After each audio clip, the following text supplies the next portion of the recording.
I'd like to call to order the meeting of the King George County School Board. Invocation this evening will be done by Pastor Stephen Wang, followed by a moment of silence.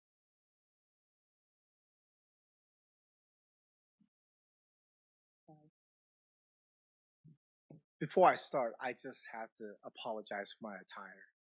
I'm from LA. This is hot, so and I'm going to work out. So you're lucky I'm not dressed like in a tank top or something. So let's go and bow our heads. God, we just thank you so much. We bless tonight's meeting. It is such a blessing that summer is upon us and that our teachers and our students are getting the rest they need. We bless the school board members for their dedication to King George County, to the students, the teachers, the administrators, the coaches, the bus drivers, the resource officers, all the support staff. May they get the refreshment this summer they need and be ready for the 2025-26 school year. I pray for you to be present tonight and that all the needs of the students and the parents and the teachers are heard tonight. Bless the school board members, each and every one of them, for their dedication to our community. Let the decisions be made in civility and for the benefit of the students. In your name we pray. Amen. Please stand for the Pledge of Allegiance, followed by a moment of silence. To the flag of the United States of America, to the republic for which it stands, one nation, under God, indivisible.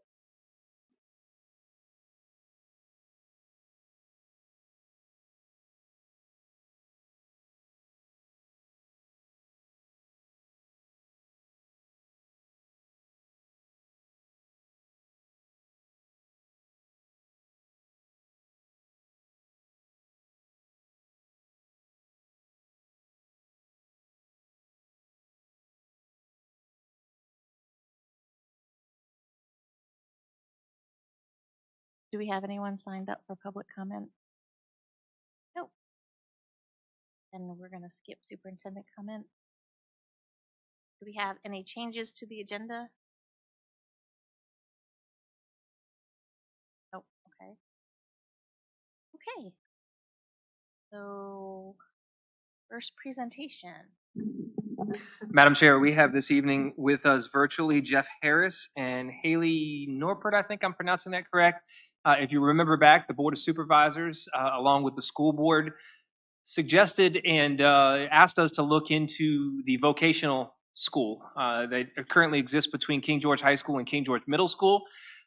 We have this evening the final results of that report.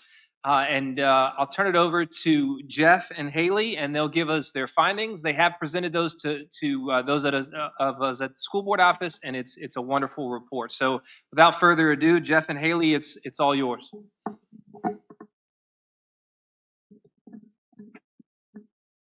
Maybe.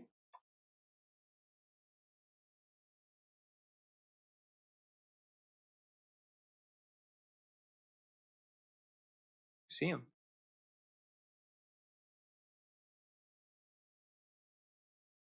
Do we have to like talk to him from your computer? Or? Jeff, can you hear us? There he is.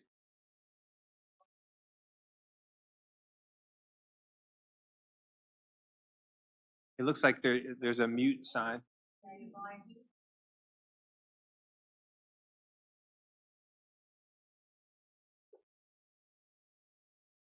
Are we muted as well?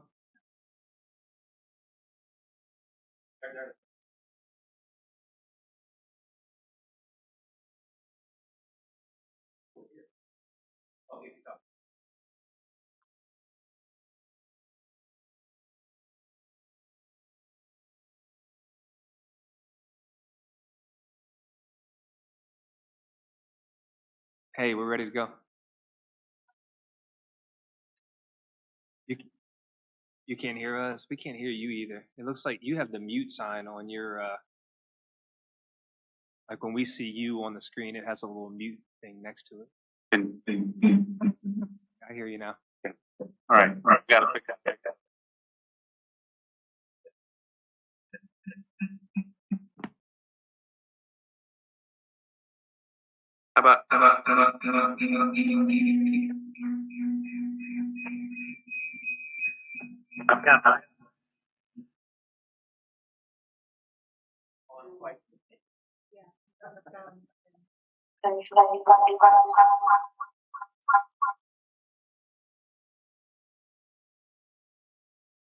He's running too.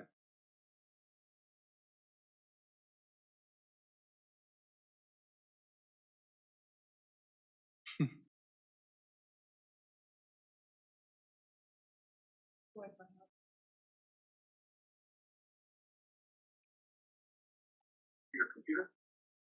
Yeah, good. Are you sharing your screen? Still let go. Fine.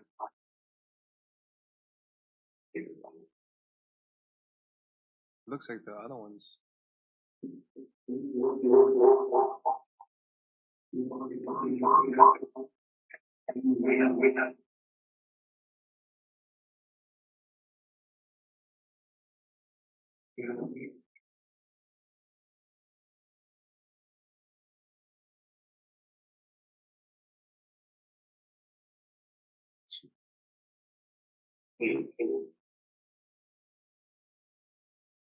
should do that too. Okay.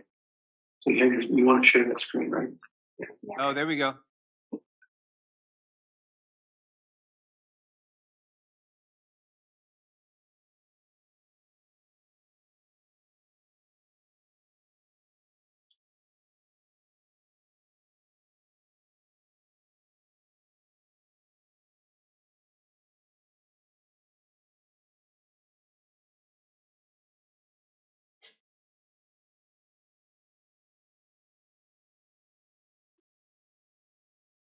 I'm not using my phone speakers, right?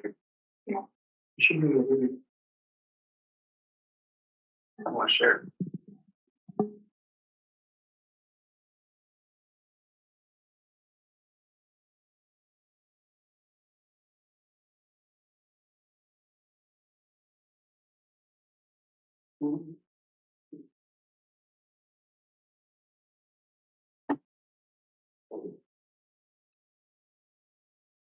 Dr. Boyd, can you hear us?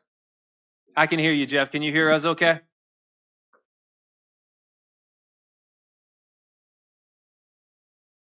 Can you hear us?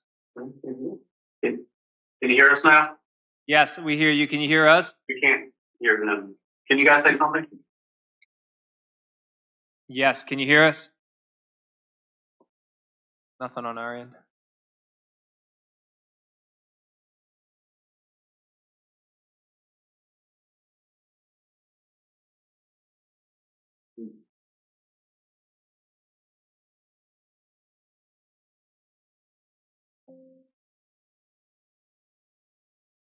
Can you hear us now?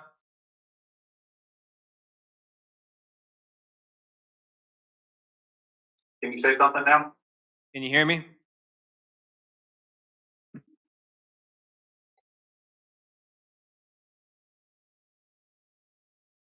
Technology is great. So it's not.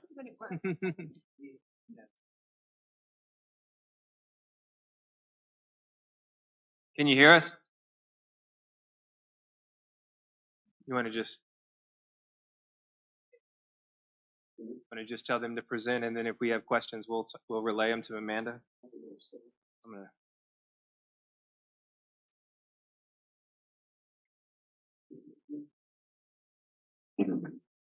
Hello. We can hear you fine. You can't hear us at all. Okay, we're just gonna, if it's okay with you, we'll just have you go ahead and present the report, and then if we have questions from the board, we'll relay those to Amanda to type in. Okay, that'd be great. All right. So All right. you're good to go Thanks. when you're ready. Okay. Sure. Thanks. Okay, first of all, I apologize for the technical difficulties. My name's Jeff Harris, and with me is Haley Newport. Chris Gossett was heavily involved in this study for you guys, but unfortunately he can't make it. He had a funeral to attend this afternoon. So if you guys can hear me okay, someone give me a thumbs up. Okay.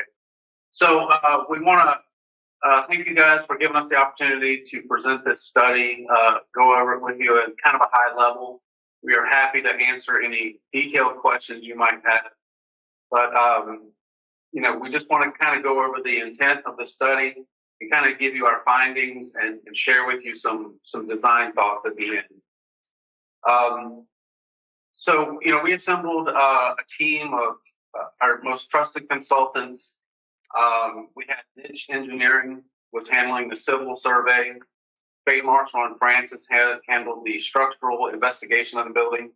Thompson Consulting Engineers looked at the PMV systems.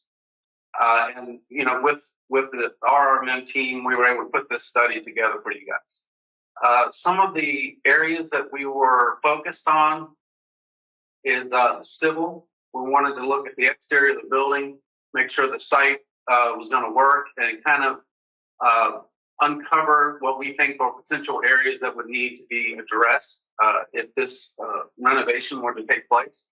We looked at the exterior of the building and the interior as well. We looked at ADA code compliance, building safety. We looked at the roof. We also looked at all of the mechanical, electrical, and plumbing systems. Most importantly, our structural engineer did an assessment of the existing conditions, and I think you'll see some good information on that in that regard. Fire suppression system, you know, there's not one in the building, but that's something that we wanted to point out to you guys. And then lastly, hazardous materials. So, you know, in going through this, we kind of did an overall assessment that we put into a chart to kind of give you a quick way to look at this and understand where the problem areas are. First, the first part of the chart is civil. Let me zoom out. So what we did was kind of categorize the condition of each of the important aspects of the civil design. You can kind of see where the ratings fall. If something is kind of in between a 4 or a fair, we would put it right on the line. But when it comes to adding up the X's in each category, if it fell on the line, we assigned it to the poor category. Does that make sense?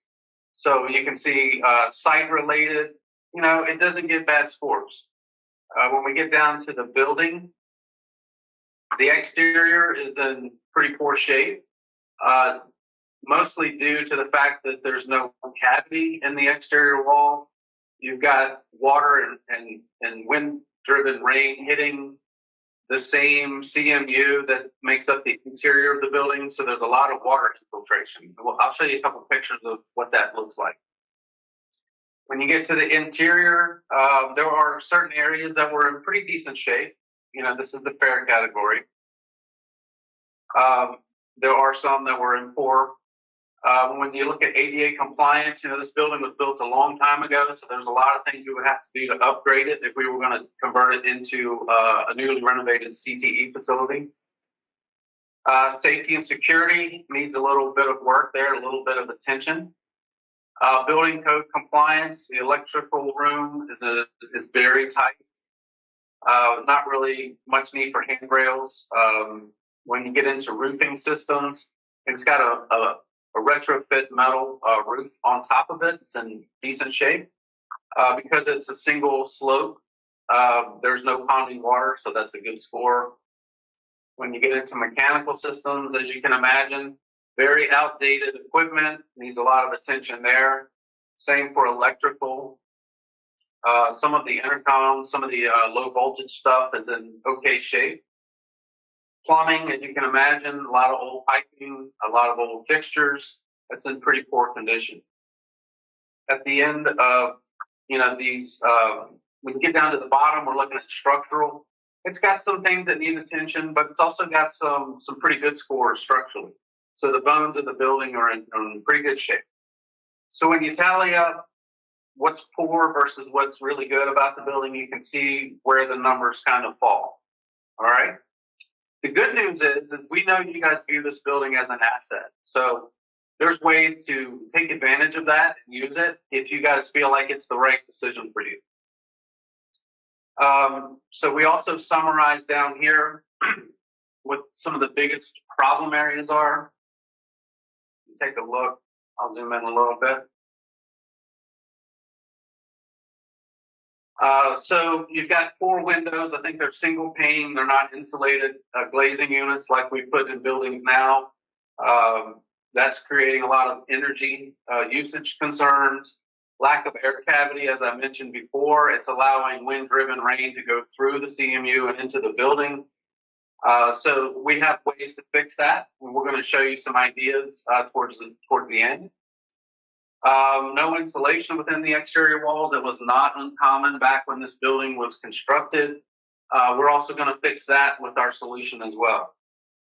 Significant deterioration of the exterior building envelope with the masonry. Mortar is deteriorating. There's some brick movement, block movement. Some of the reinforcing that's used within CMU, it is rusting and it's popping mortar out on the interior of the building. ADA accessibility is a bit of a concern, but nothing that couldn't be overcome. Life safety concerns include unsecured electrical panels. You know, where you've got them, it's fine, but they need to be secured in a better fashion if you're going to have a lot of students in the building.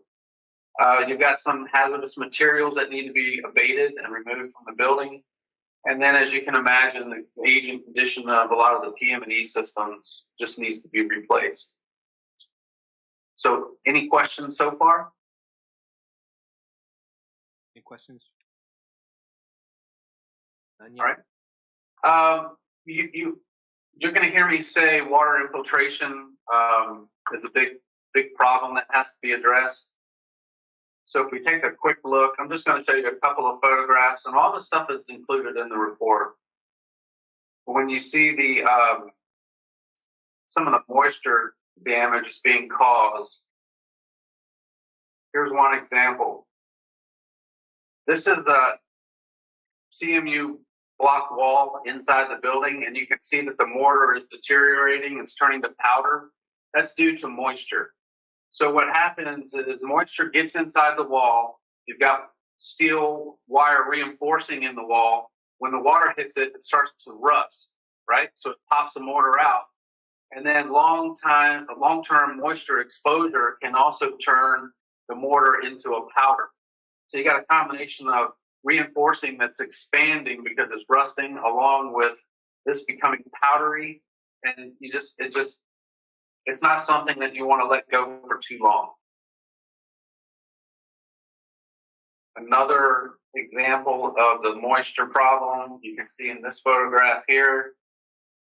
We're seeing this in lots of interior spaces in the building. The paint's not sticking because of the moisture in the wall. And down here, it's starting to do the same thing. This is an example where the block is becoming powdery. So the paint's not going to stick to that either.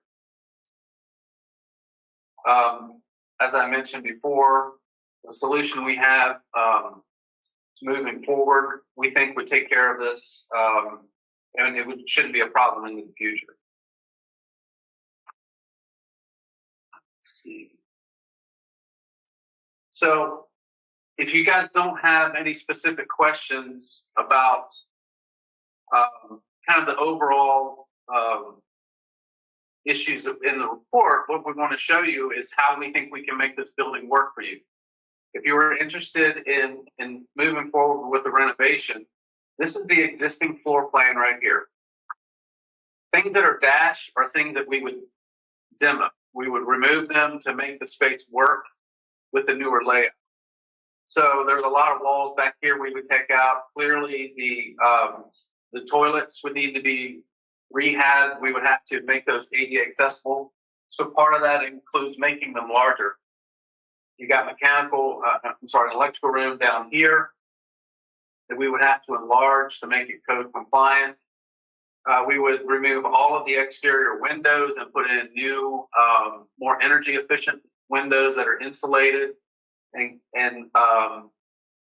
it would save you a lot of money on your monthly energy bills. Some of these overhead doors back here would be removed, and we would infill those with masonry and make it look like the rest of the building. You've got some existing overhead doors here that we would recommend replacing and installing new overhead doors that are insulated, because these doors we think would serve the new function in these spaces very well. So we're not suggesting infilling them, we're suggesting replacing them with new insulated, better operating doors for these spaces. Any questions about this idea?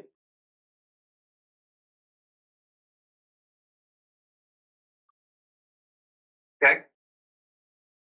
So we think, based on the information that Dr. Boyd and his team has shared with us, we think a layout like this would serve you well, knowing what curriculum, what courses you want to go in here.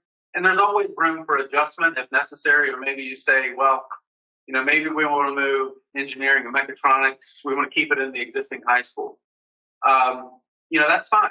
But what we're trying to do is show you large blocks that we think can work for whatever your intended purpose is.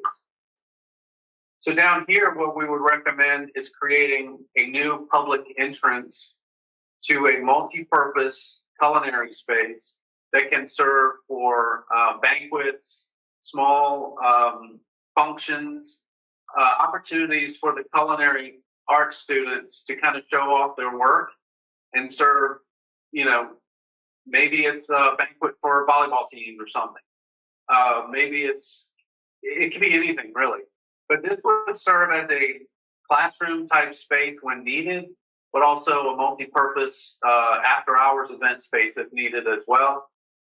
Some school divisions, they have tried to open up this diner scenario to staff and students certain days of the week, allow staff to come in and maybe purchase lunch there instead of in the cafeteria. So it's an opportunity for a lot of different uses, but it would be directly connected to the kitchen. So, if the instructor has, more of a lecture type scenario, they can be in here. And then when it's time for hands-on activities, they move into the kitchen. If you recall, we closed up a couple of overhead doors back here. We'd infill those, and this would become a location for laundry, cold storage, and dry storage for the kitchen. We would need an electrical space here to serve all the electrical equipment in the kitchen. And then this would be the teacher's office if necessary. One of the other things we felt would be essential is having a shared multi-use changing room for boys and girls. This would serve all the electives over here that needed it. We think that this would be space that could be afforded to be taken over for that purpose, and not try and have a locker room in each and every one of these spaces. This would be a shared locker room space for all those different curriculums. We come in here, this would serve as health sciences with an office and storage located here. We do have 2 shared classrooms that can be coordinated and scheduled between all the different electives. So these would serve, the staff, and they would be scheduled accordingly. This back here would be an alternative ed classroom.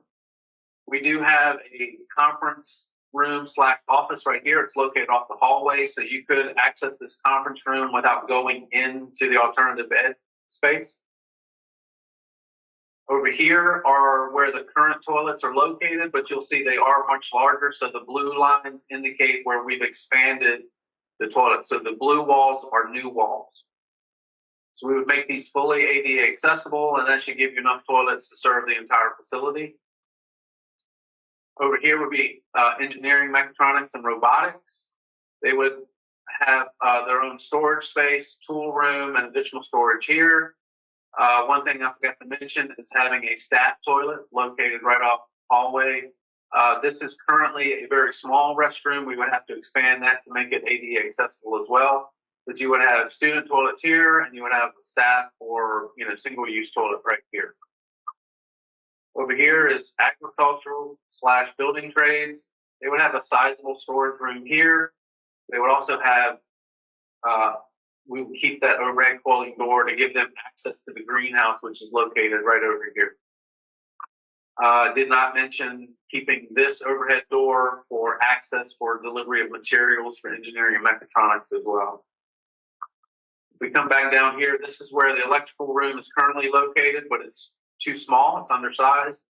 So what we're recommending is keep this existing wall and let this entire space become the new electrical room. So any questions about the proposed layout? And again, we haven't gone into detail with very precise layouts. What we're trying to show you is, you know, the rough size for each space and, you know, the configuration of each room. You know, we would need input from you guys to know exactly how it needs to lay out, but we think that these sizes are pretty well adequate for the programs that you guys would like to put in here.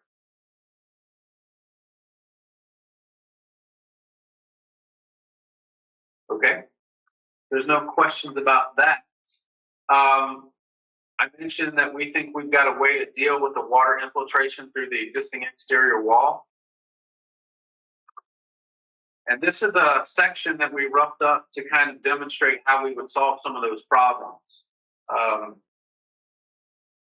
Take a little bit closer look.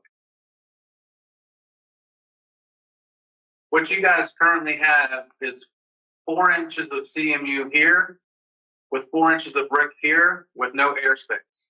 So water is getting through the mortar here and making its way through the wall, and then it's coming out on the interior of the space. That moisture is creating a lot of indoor air quality issues, you know, potentially mold in some locations. I think we saw some of that. So first thing we need to do is dry that building out and remedy the mold issue. Get the wall dry so the paint will stick to it. So what we're proposing is come back with spray foam insulation on the outside. That serves as an air barrier, keeps water from getting through the exterior wall, the existing exterior wall, but also gives you some insulation value. It's going to allow you to downsize some of your mechanical equipment, and it's going to make the building much more energy efficient. At the base of the wall, what we would propose is coming down here to the existing footing and extending that concrete footing a little bit to allow us to build a masonry brick skirt up for a portion of the exterior wall. And what this does, it kind of grounds the exterior of the building, but it also gives you a very durable material where you're going to have weed whackers and lawnmowers up against the building. If we brought metal panel right here, if we brought this all the way down to the ground, over time it's going to get beat up and destroyed. So we think extending the brick down for, you know, a few feet, what is this, 3 or 4 feet? Is that? Yeah, 3'4". That's going to give you a very durable base of the exterior wall, and it's going to serve the building well for the life of the building. Here at this point, we would transition to a metal panel accent. I think you got some of that on your middle school renovation. You may even have that on some parts of the high school. But we would have a corrugated metal accent that extends up to the underside of this overhang. This would be a different metal panel just for character, to give it a little bit of aesthetic appeal. So this is 2 different types of metal, but most importantly, that will be attached to some Z-furring. It goes back to the wall and allow us to get this spray foam insulation all the way up to the underside of the roof overhang. So one, you're making the exterior watertight, you're giving it some curb appeal, and you're also making it much more energy efficient. As far as the roof goes, we think we can reuse the existing metal framing that's giving you a single slope roof and probably just go back with a new standing seam metal roof over the existing framing, saving you some money there. So any questions about this idea? They'll do cost at the end. Just you want to ask them about cost now? Okay, we can keep going. Yep.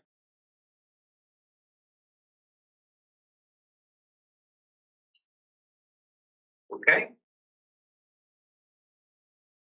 there's no questions there. I guess the last thing you guys might be interested in is what might the cost look like.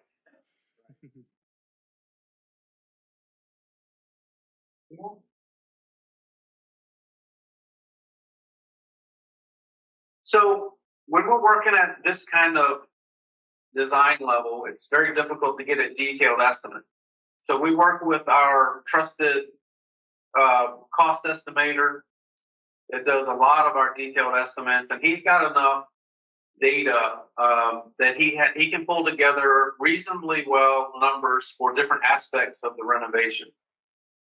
Naturally, with this at this level of design, he's got a little bit of fluff built into it, but that's going to kind of cover anything that we haven't thought about at this point.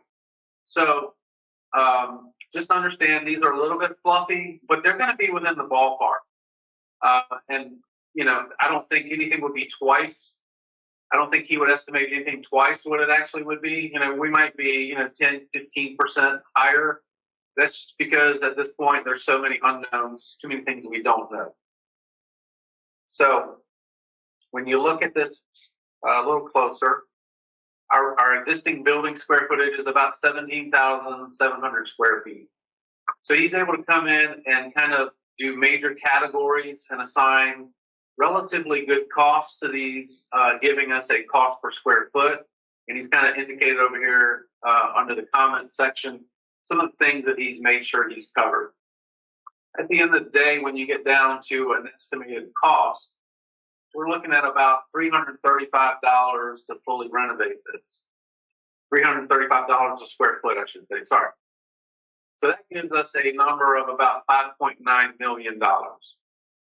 Now he's separated out his site costs. These are estimated numbers that he thinks it will cost for things like site demolition, regrading, temporary erosion, sediment controls, new asphalt drive lanes, allowance for minor utility modifications. But we might have to reroute some storm piping, might have to reroute some gas lines, what have you. And then he's got an allowance in here for minor electrical and site lighting modifications. So another safety factor, which it's good to consider at this early of the phase of the project, is a design contingency. This is not construction. This is design. This is to account for things that we don't know that you guys might want. You guys might come in and say, "Oh, well, we need to add, 10 of these. We haven't told you about that yet." This is just a little safety factor to cover things that will become known as we go through the course of design. So there's a little bit of fluff here as well. At the end of the day, we think we're about almost $400 a square foot if we were to bid this in summer of this year. Well, I guess we're already in July. So as of right now, it would be about $400 a square foot to do what we think we would need to do. He's also escalated this out to the middle of 2027 to account for inflation, bringing the total construction dollars to about $430 a square foot. So what you guys have to decide is, we're getting up into new cost per square foot at this point. And is it, is the building enough of an asset that you want to hang on to it and make a renovation like this happen at this kind of cost? Or are there other options that you guys are willing to consider? If you look at the total square footage, almost 18,000 square feet, the cost is, you're looking at somewhere between $7 and $8 million. That's just for construction. That does not include design costs. Design costs would typically be about 20% of this.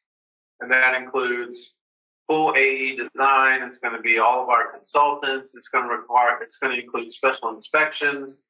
It's going to be furniture and equipment costs. So, there's permit fees, things of that nature. So all of those soft costs get lumped into that 20%. Our design fee is not 20%. I don't want you to misunderstand that. But when you factor in everything, is the building official going to charge you to review? All those things will be lumped into that 20%. as well as, you know, like I said, your furniture and equipment costs.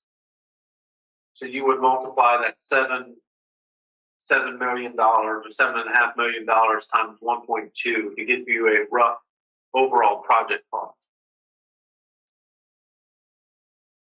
10 million. Some positives I want to reinforce here is that the building has good bones. We can certainly make anything you want to have included. We can make it happen. You know, concerns might be the cost for renovation, you know, approaching new square footage costs. And then does the existing layout lend itself to what you guys really want to do? When you have some existing walls, it's not too difficult to remove some of them, but you certainly don't want to go in and just clean everything out and wipe all the existing walls out. So some of them you naturally want to keep to make it cost effective. So then you're trying to shoehorn programs into existing space as best you can. And we think that the layout we've shown you, we think it will serve you well. But you guys have to decide, is that the right move for you? Versus new.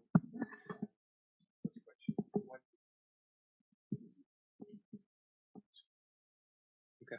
Amanda's going to type it to him.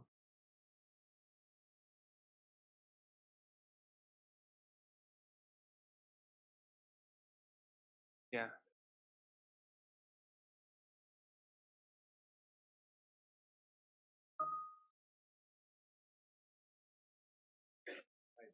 You know, we're seeing it anywhere from 400 to 475 a square foot, depending on the type of facility.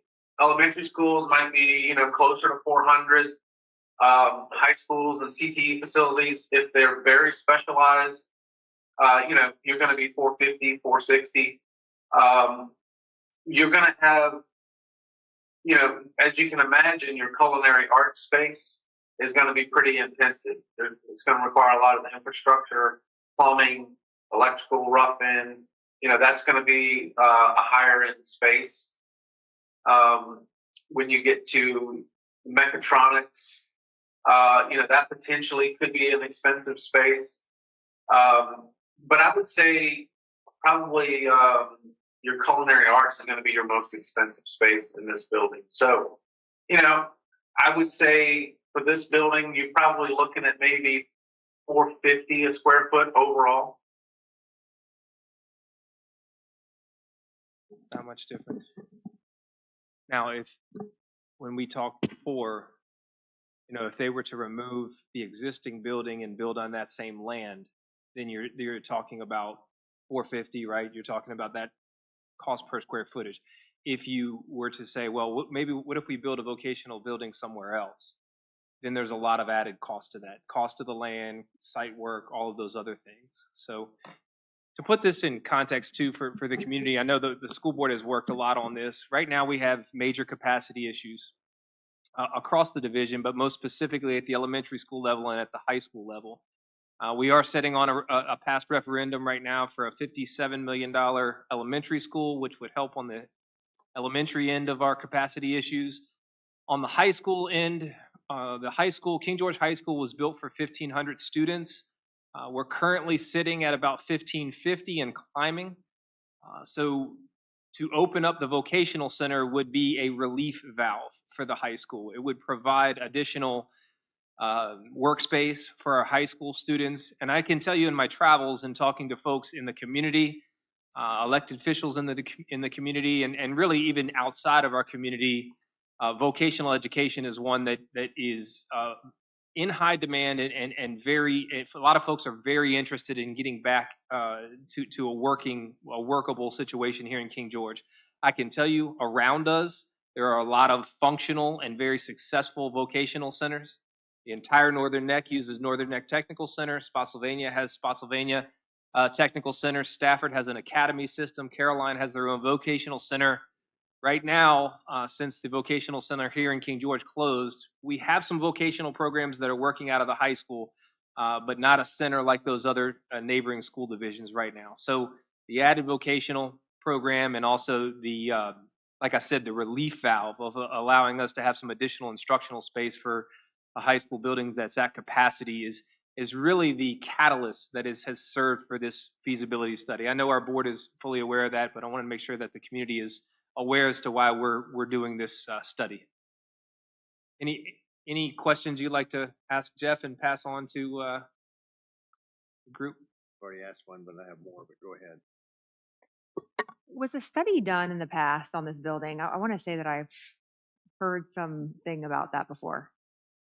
Not that I know of on this particular building. Okay. Now, this building was constructed in 1968.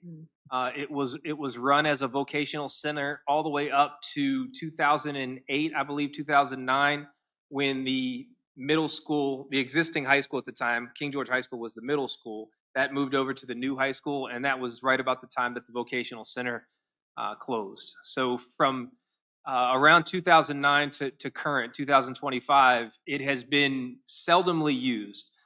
There's been some programs. We've got King George Wrestling that works out of the building.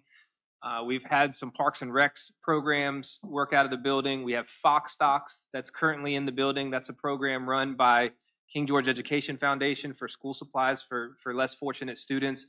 That's really been the extent of the building's use. So there's still programs, I would say, in the building, but it's aging quickly, as has been pointed out. So also something to be aware of is the 450 square foot, that's just the square footage. It's gonna, if we rebuild, it's gonna be so much more expensive than this. Because that's just not including all the plumbing and electrical, and No, that includes that. Yeah. if we build brand new, I think right now the cost of building brand new is, which includes the mechanical, electrical, plumbing, all of those things. What they're estimating right now, based on current economic conditions, is about $450 per square foot. Which would be about $50 more than the renovation. And that, if I can ask a question, constructually, question for them. Dr. Boyd, there's another point I'd like to make. Okay. I wish we could hear you guys. We don't know when a good time is to interrupt or not. call them on your phone. No. They call them? Yeah, I would. Make a motion to call RRMM. Second? You don't need to make a motion. Yes, sir. It's already a presentation. Can you hear me okay? I can. I'm really sorry this isn't working. It's painful to sit here and watch you guys talk and not know what you're saying. I know it's hard. Yeah. You can go ahead, Jeff, if you need to make a point, and then we have a question from a board member. Okay. So another positive about renovating the existing building is, it's on property you already own. If you were to build a new facility on a different piece of property, you would have to consider site acquisition and then costs. Ask him. Can you Okay, one clarify question. that? So that's another advantage. Well, I didn't. Okay, so one question, Jeff, is the cost estimate that you gave, $450 per square foot. Is that turnkey is price? that a turnkey price? Is that including everything that we need in the building? Same site. Well, construction-wise, yeah. I mean, we're seeing projects, come in a little bit under that, a little bit over that. It all depends on region, location, complexity, and how specialized the project is. So, the 450 a square foot would not include design fees again, but it should be a pretty good, budget number for construction. It does not include demolition if we decided to level the current building and build on top of that. Foundation, correct? I would say probably not, but that's not a large building. It wouldn't cost very much to demo that. The issue is I don't know that you want to take it down to the slab and rebuild on the slab, because you would still be cutting that slab up a lot to move plumbing around to where you need it in a new design. I think you would wipe out the entire building, slab down to foundations. I think you would remove all of them. Understood. If that makes sense. You have a question first? I just want, because I don't want to go into, Because part of what this design includes now is removal of slab just for that purpose, to reroute plumbing, extend it to locations needed. so if we were going to build, Right. so say we did not do the renovation way, say we go brand new on the same site. You're telling me that's including plumbing, electrical, all that kind of stuff? For 450 is around that estimated 450 square foot. Yeah, I think that's a good budget number. Okay. My question related to that would be, from a professional's point of view, looking at us right now, if we were to, what is the more long-lasting effect? In other words, if you do this renovation now based on what you just told me, compared to totally building a new building on the same site, is there the advantages, disadvantages? Does new building last longer, or would it be about the same? In other words, give me some advantage, disadvantages to new building compared to renovation, because the costs are not that much different. No, you're right. One of the biggest advantages is you can tailor the design specifically to suit your programs. Here, you're trying to shoehorn things in. You're also going to get a brand new building. It's gonna you're gonna have a more energy efficient design from the outset. You're gonna get newer materials. You know, a lot of what you're gonna get in this renovated building, but it's tailored to suit your needs now. You know, we're really bringing as much of this existing building up to code, to current standards as we can, but there's some things we're just not going to be able to achieve. But I think a new building is going to give you everything state of the art, and the latest and greatest in terms of our values for energy efficiency. You're going to get new mechanical units in either option. You're going to get new windows in either option. So I would say that to the extent that we're looking at renovating this building, the biggest advantage is you're going to get something designed specifically to suit your needs.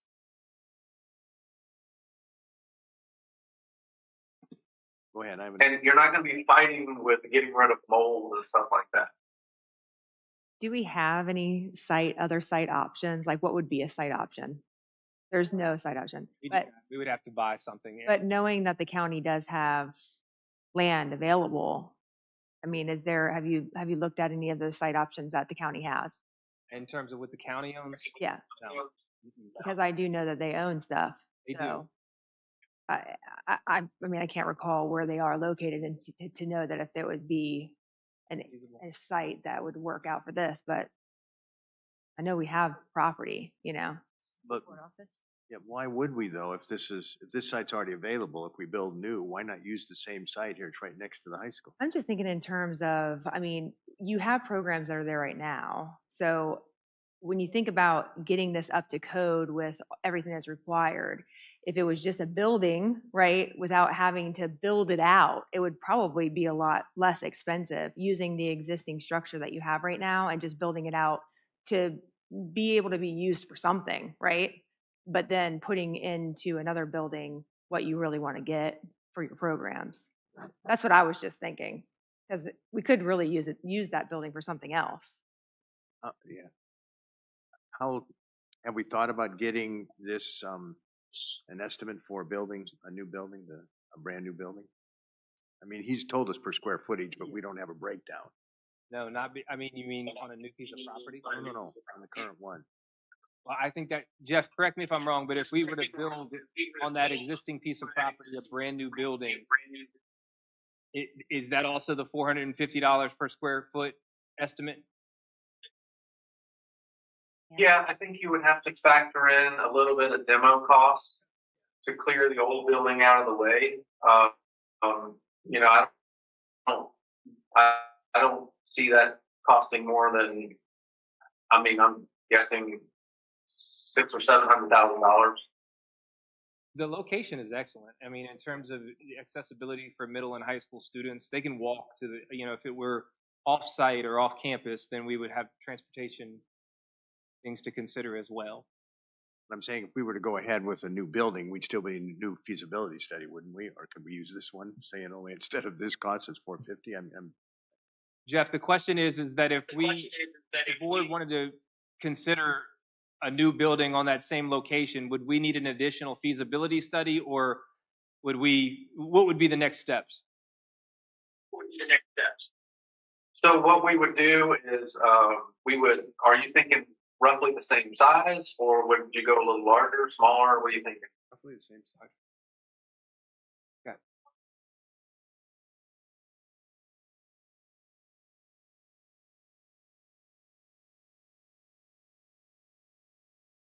So is that What's a discussion? okay? We're kind of having the discussion right now. Some board members are in favor of it being larger. We have that parking lot right in front of it that we would potentially expand into. And then some board members are interested in it being on the same footprint. Footprint. Well, it's a quick math exercise. I can take, we'll call it 18,000 square feet. We could plug in 18,000 and give you a number. We could plug in 20. We could plug in 25 and give you multiple numbers to consider. We can also, I can give a little more refined number on the demolition cost and factor that in. And I can also go ahead and show you some soft cost numbers so that you have the full picture. That's something we don't have prepared today, and we should have, and I apologize for that. But I can give you soft cost numbers. These are ballparks, but it'll give you a rough order of magnitude. So we can quickly do that. I can have that to you tomorrow. That'd be built onto. So Probably enough with him. We need to, okay. but this is my. I saw in the study that they were worried about the parking lot spaces. And if we built it into the parking lot, then there'd be less parking lot spaces. So that's the issue with building it bigger too. And there really isn't any room. Well, there's the tennis courts that can be moved somewhere else for a parking space. So the way that I understand that property by the county. Oh. So that area right there where the tennis courts are is owned by the county. Madam Chair, I guess my opinion in this is really not for the construction anymore. Just looking at this compared to renovation to building new and all the advantages he mentioned about building new and even making some possible changes like Mr. Frank mentioned, I just would like to look at the possibility of building new because we're not talking about that much more when we're gaining. In other words, the elevated cost for new construction compared to renovation based on the value of new construction compared to the renovated building, I think is definitely cost effective to do it that way. The board's looking at how we're going to have water for our county. We throw at them a $14, $15 million at the end of everything versus $8 million or $10 million. This is an added thing that they almost gifted us. I want to say, I hate saying it that way because I know it's a value, but we're already going to throw 10 million at them. And then to escalate that even higher, when is that going to happen? I guess. Well, and I think that both boards and I think our citizens now understand that we have capacity issues in our school Oh, division. yeah, that's true. That's widely accepted at this point. To address those, there will be associated costs, and I think trying to figure out how to minimize those costs is the goal, right? So when you're considering this relief valve and the added benefit that these vocational programs would offer our secondary students, it's substantially less than the $57 million for the elementary school. And we could. Are you saying this would help solve not building an elementary school? No, we have capacity issues on both ends. Really, since our middle school renovation, our middle school is really the only school that has ample capacity for years to come, I think. Right now, our elementary schools are approaching or are at capacity, depending on which school you're referring to. and our high school is slightly over capacity. So if we were to assume that these programs would be afforded to our high school students, then what this vocational program would do was, number one, provide opportunity for our students to acquire certifications for professions that we really need in the community. But also, more immediately, it would provide additional square footage for our students at the high school and lessen our capacity issues at that level. With it being that, how much better is it going to be made if it's going to be the same size as renovating it? That's what he was. Yeah, so Yeah, right now we so really don't use it we as really don't use high school programming at all. So the building is really just used for Parks and Rec, and it's a school store that's used and its storage as well. So if we were to revert it back to instructional program for our secondary students, depending on what program, depending on what programs. PTE has And certain PTE limits has certain limits. to the number of students in each class, but it would provide It can provide probably a couple hundred students. So it would drop us back below our What I'm capacity saying is number. They're talking about we'll have better options if we build new versus trying to stick things in, but then we're talking about building it the same size. So I think that's another question. I think building it the same size or an additional size, and maybe that's the directive That's what I'm as trying, Jeff. that's my point. It's not going to be 450 square feet. It's going to be much more expensive to build brand new. I think it'll still be 450 per square foot, Yeah. but we're adding additional square foot. Additional square foots in Yeah. What I'm saying, Ms. Davis, is that if we do it the same size, just comparing the renovation on that spot, and if we build a brand new one exactly the same size on that spot, we're not talking about that much more.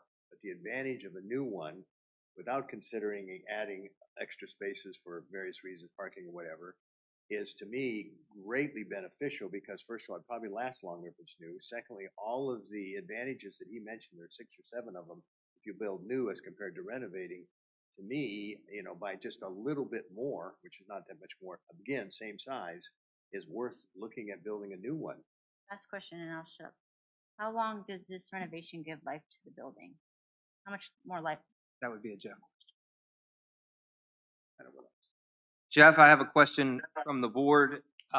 If we were to renovate and or build a new building, can you give us an estimate on how much how much extra life we've brought to that facility at that point?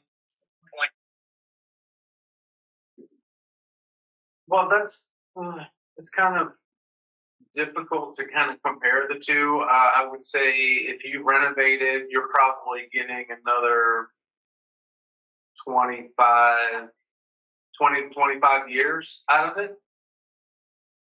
If you build new, I think you're looking at something closer to 40 to 50.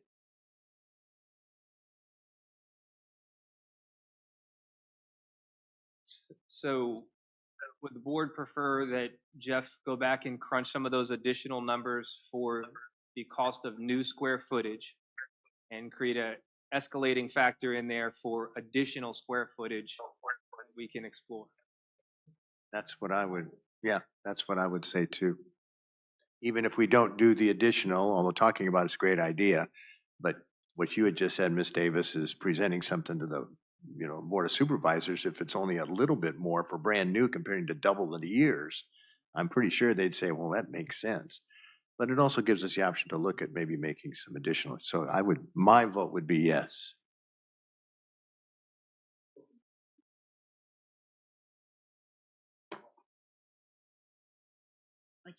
HVAC.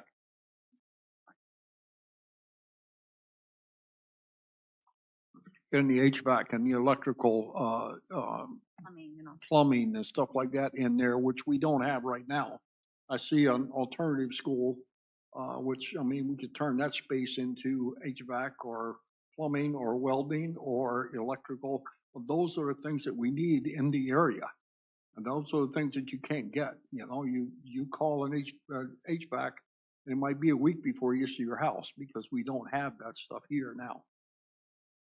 So that's what I would like. And if it takes going from 1,800 or 18,000 square feet to 25, maybe we can do that. That would also, you're right, I agree, but that would be kind of, what do the CTE teachers say? Well, and absolutely, and you know, we have to get their buy-in, we have to get the principals' buy-in and the community's buy-in on Right. what do we want in here. But I mean, I see alternative ed in here and I don't, you know, that's just me. You know, I think these other things are more important than that. So do we have an agreement of the board to ask for that estimate? Ms. Davis? Yes? Ms. Cleveland? That's good, Dr. Boyd. Jeff, did you copy that? The numbers you said that you could punch and I think provide relatively soon in terms of square footage for a new building with the opportunity to expand square footage if the board so decides. I think the board is in favor of requesting those numbers if possible Absolutely. on the same site. Yes. So no property acquisition costs would be involved. Correct. Okay. I can have something to you tomorrow. Okay. Thank you I so just much. would like Any to- other questions from the board? Thank you. Okay, thank you guys so much. We really appreciate working with us this evening, and we look forward to those numbers and continually working with you. Thank you, guys. I apologize for the technical difficulties. It always happens when you least need it to. That's right. That's okay. Thank you so much, Jeff. Thank you so much, Jeff. All right, thank you. Bye-bye. See one of the urinals. Okay. Shall we move on to our code of conduct review? Yes, Madam Chair. So I think it was our last board meeting. It was requested of the board that we have a code of conduct review. This is typically in Mrs. Fisher's arena, but she is actually on an African safari right now and will not be able to present in our August meeting either. So our jack of all trades, Dr. Wright, is put together, I think, a pretty decent presentation and is prepared to answer some questions that the board may have. So with that, I'll turn it over to you, Dr. Wright. Thank you very much. Good evening, members of the board. Happy to present our student code of conduct this evening. So we'll go ahead and move to the next slide. It's important to know that our code of conduct is founded in policy, and that's policy JFC. You can read through that. I'll hit the highlights. First of all, it establishes expectations for student conduct. Number two, it also provides possible actions for violations. Number three, policy JFC determines details regarding jurisdiction to include where, when, and to whom the policy applies. And lastly, four, it provides details about parent notification and the parent responsibility when it comes to conduct. Those are all outlined in policy, and more specific details are in the actual policy. The next slide notes that our code of conduct is also based in Virginia code. The Code of Virginia 22.1-279.6 requires that the Board of Education provide model policy guidelines for local school divisions to use in developing a local student code of conduct. The purpose to guide school boards to establish a policy is that it, number one, promotes a vision of safe and secure environment. Two, advocates for professional learning for staff. Three, clearly articulates the expectations of the school. Four, focuses on preventative measures. Five, provides access to services for students who have been removed. And six, encourages community partnerships.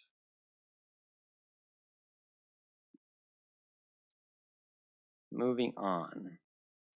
Our code of conduct is actually located in part 2 of the Student and Family Handbook, which is found on our website. Part 1 of the Student and Family Handbook is general information about schools and administrative procedures. Part 2 of the handbook provides an overview of how staff should manage various levels of student disciplinary matters, from both a preventative approach to discipline and applying due process to student investigations. Part 3 of the handbook provides the specific 12 rule violations with definitions, descriptions, and Virginia Code references. So you probably can't see that, but it is an example of some of the guidance that is provided to staff in terms of how we manage and deal with our code of conduct and discipline. The flow chart provides level 1 or tier 1 support for minor classroom disruptions. The chart also directs staff to write office referrals for more serious infractions or for repeated minor infractions after the staff member has tried tier 1 strategies such as seating charts, parent contact, proximity. The leveled responses or tiers referenced in the flowchart are on page 22 of the handbook. And if you were to look at that, I'll just briefly explain the tiers. Tier 1 basically is all students, 100% of the students, and it really boils down to receiving clear expectations. Tier 2 is 5 to 10% of our student body, and that is the more targeted small group or individual interventions with progress monitoring. And tier 3 levels of support for our students from a disciplinary standpoint would be only 3 to 5% of our students who would need intensive customized supports with frequent progress monitoring.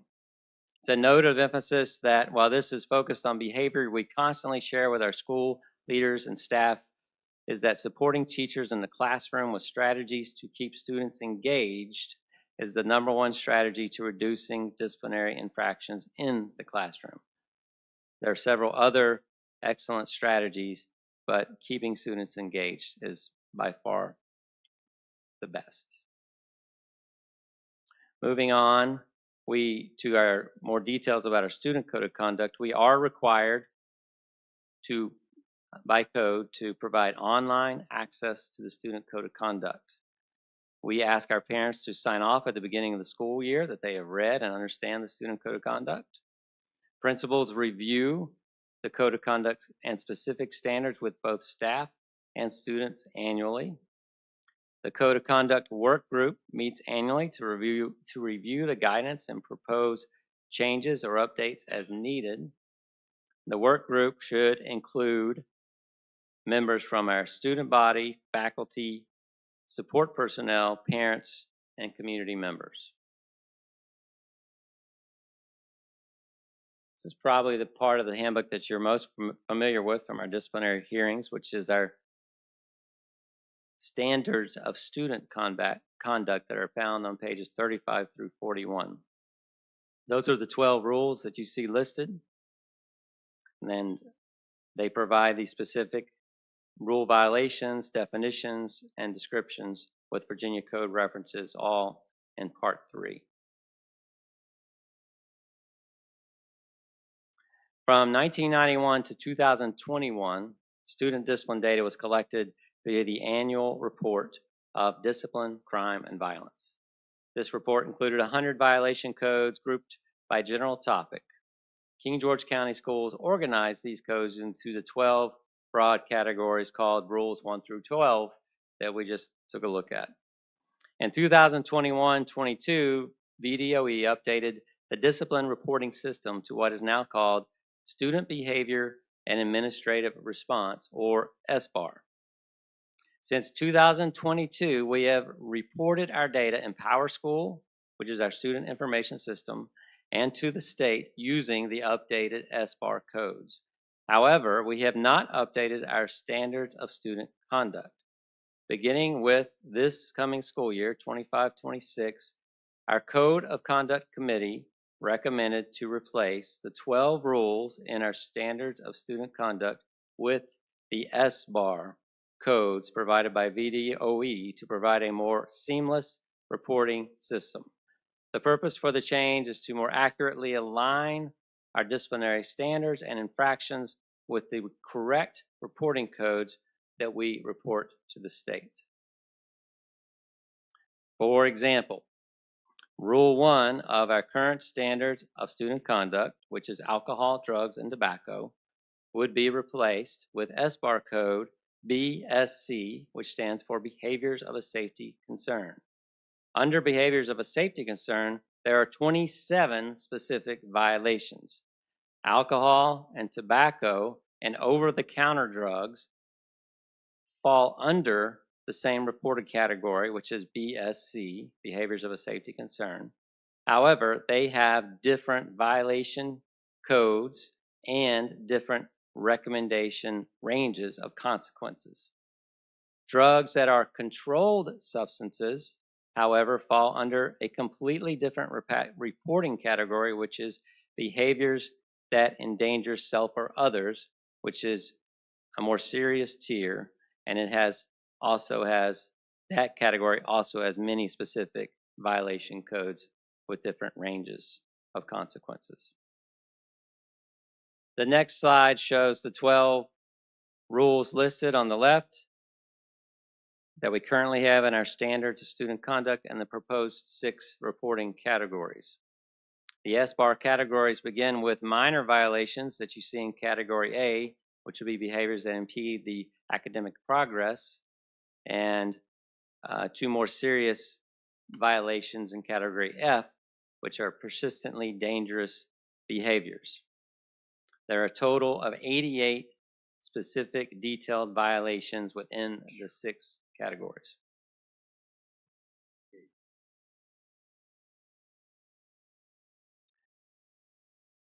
So this is the model guidance for student code of conduct that was provided by BDOE in 2021-22. School administrative teams met during the 23-24 school year to review the model guidance. I think the link is active if you want to go down that rabbit hole, and I will certainly entertain questions. But it's important to know that the teams discussed the recommendations, the school teams did, and they made updates to their school-based disciplinary rubrics and matrices. The model document provides guidance based on the incidents leveled 1 through 5, with 5 being the most serious. Also, the guidance is tailored pending elementary school and secondary schools. While there is a great deal of flexibility in the model document, there are also certain incidents that should never result in OSS, while there are certain incidents that must be referred to the superintendent's office for further review and possible further consequences.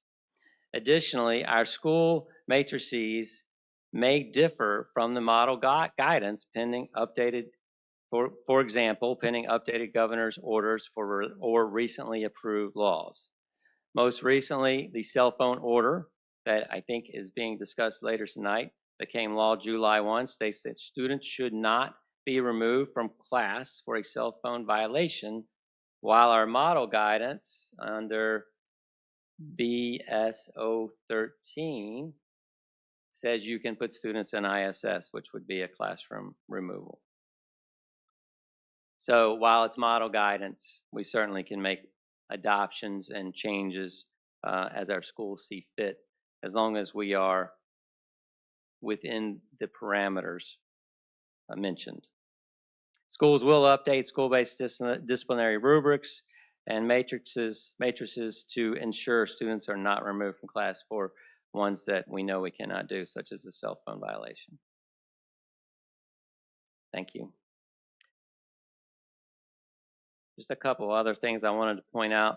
This slide represents the specific incidents within each category that must be reported to the superintendent's office for further review. While categories A through C, which are more minor categories, there are 0 incidents that need to be reported. While categories D, E, and F combine with a total of 40 infractions that must be reported to the superintendent's office. Notes to schools with consistent numbers of disciplinary incidents in category F, which is persistently dangerous behaviors, and all 16 of them are reported to the superintendent's office. Over a 3-year period, if we have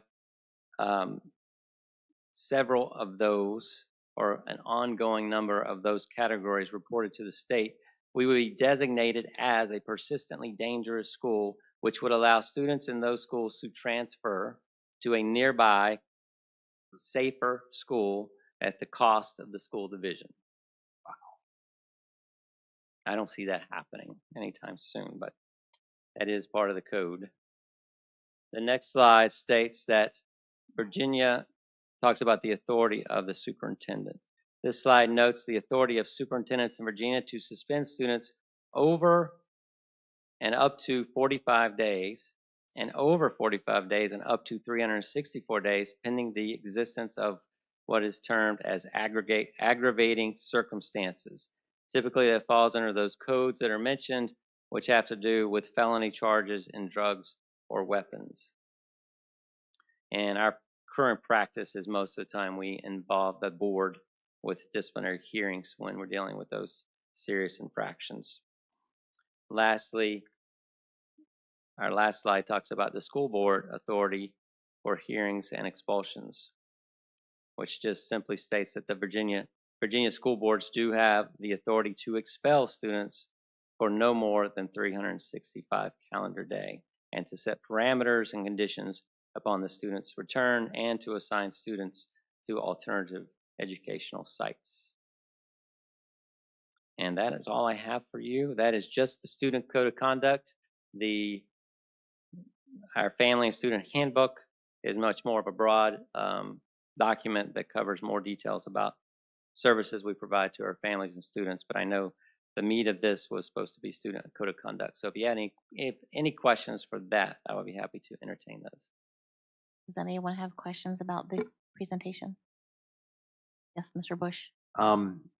Just wanted to begin with, you had mentioned that obviously we have the standards of student conduct, those 12 rules. It sounds like I'm hearing your recommendation that we go to the SBAR and change those 12 rules to what would eventually be a total of 88, I guess.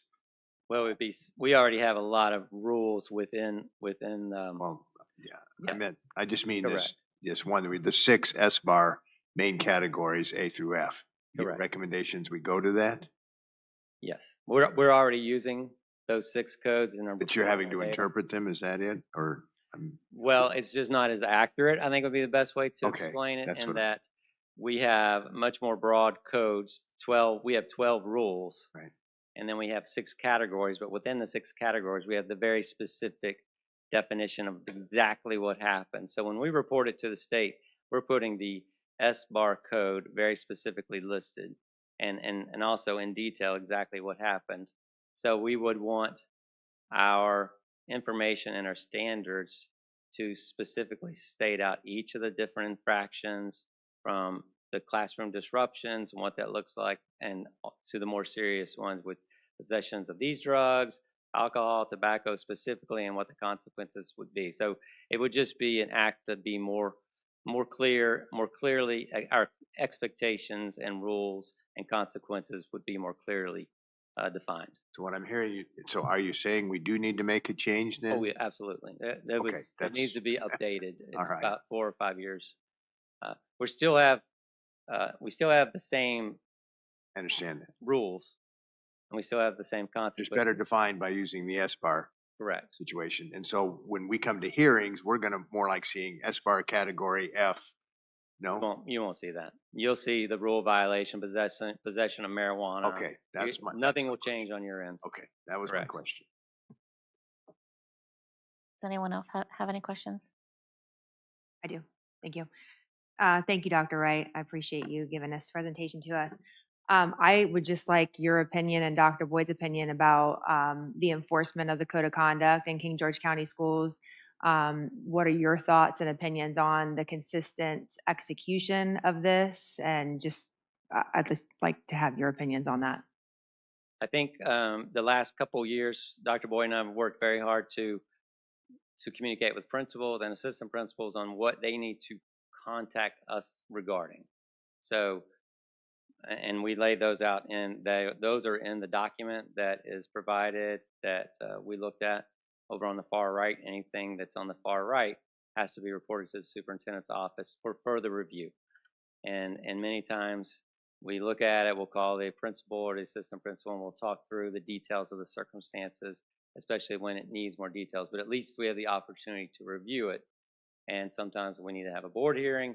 Other times, maybe there's nothing else, no other action that needs to take place, but we have the chance to discuss it. So I think we've done very well in the last couple of years of becoming more consistent in the communication to the superintendent's office when we have serious violations, as opposed to just trying to resolve it at the school level, and maybe we never hear about it until a few weeks go by, and then it just kind of comes up through the community. So I would say we've done much better in that in the last couple of years.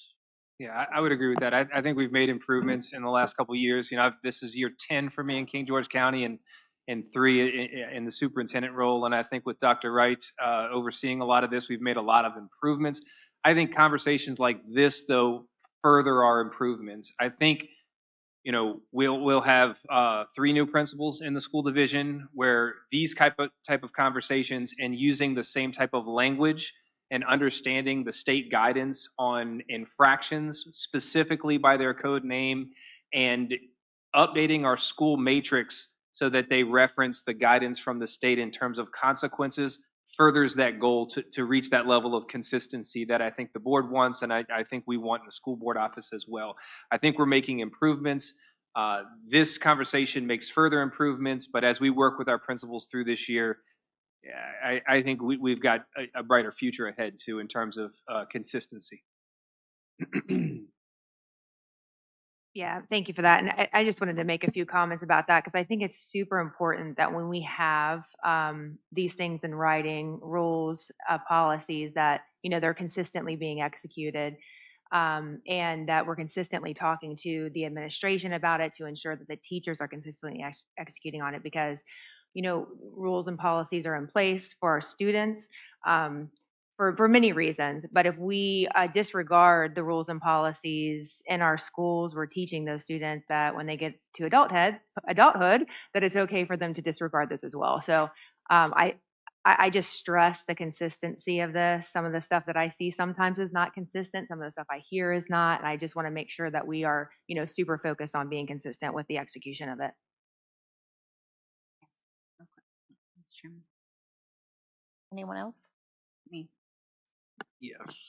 Dr. Boyd, Dr. Wright, I agree that in the last 2 years, we made tremendous strides in taking care of the stuff that comes to the school board office. But I think what Ms. Cleveland is talking about are things that maybe don't come up there, like the dress codes, for an example. And that's the things that we go to the schools and we see is that kids are not following the dress codes. And you know, some of those things that are in the dress code are just antiquated. It's just, you know, we need to work on that and bring that stuff up to date so that, you know, so that it's more in line. Yeah, so I know that right now we're just streamlining things to get up to code with how we share our data with the state, right? That's what he's doing right now. And then also back on the other end, being consistent with the way we report things and share it with our community as well. I clicked on something about the bullying because you know that we had discussed how important that is. If we have a, since you're here, since we have a no fight policy that's going on, right? So something last year that I dealt with, and a lot of us on the board with our own family members dealt with, was bullying, and everybody being treated the same and being punished the same when the circumstance wasn't the same. So if we can have I don't know if we're addressing that right now or not, or is this covering when we brought up that we want to talk about making the bullying rules stricter? This is in that though right now. In our I code of saw a little conduct, bit, but we it looked do like have bullying and harassment. It was But traditionally. the punishments look broad, like still too long. I don't know where I clicked on it. It was in one of these presentation things. It might have been that rabbit hole that you. Yeah, I think I clicked on it. But anyways, I saw just too many chances of being allowed to bully before anything's done. My concern. I feel like if we can have you fight, you're out, you bully, you're out. Like I don't know how that works, but I would like it strict like that because we've been dealing with it really long time. So what is this going to say about bullying, I guess? I can't remember where I clicked on it. Dude. I just don't want to skip over that before school starts, and we had not addressed it because it's very important to this board. I think it's in Rule 3 currently. Do you want to see what the state guidance had on that? You have it? I can't connect, so Oh, gosh. I'm depending on whatever pops Okay. up there. So probably not at this point.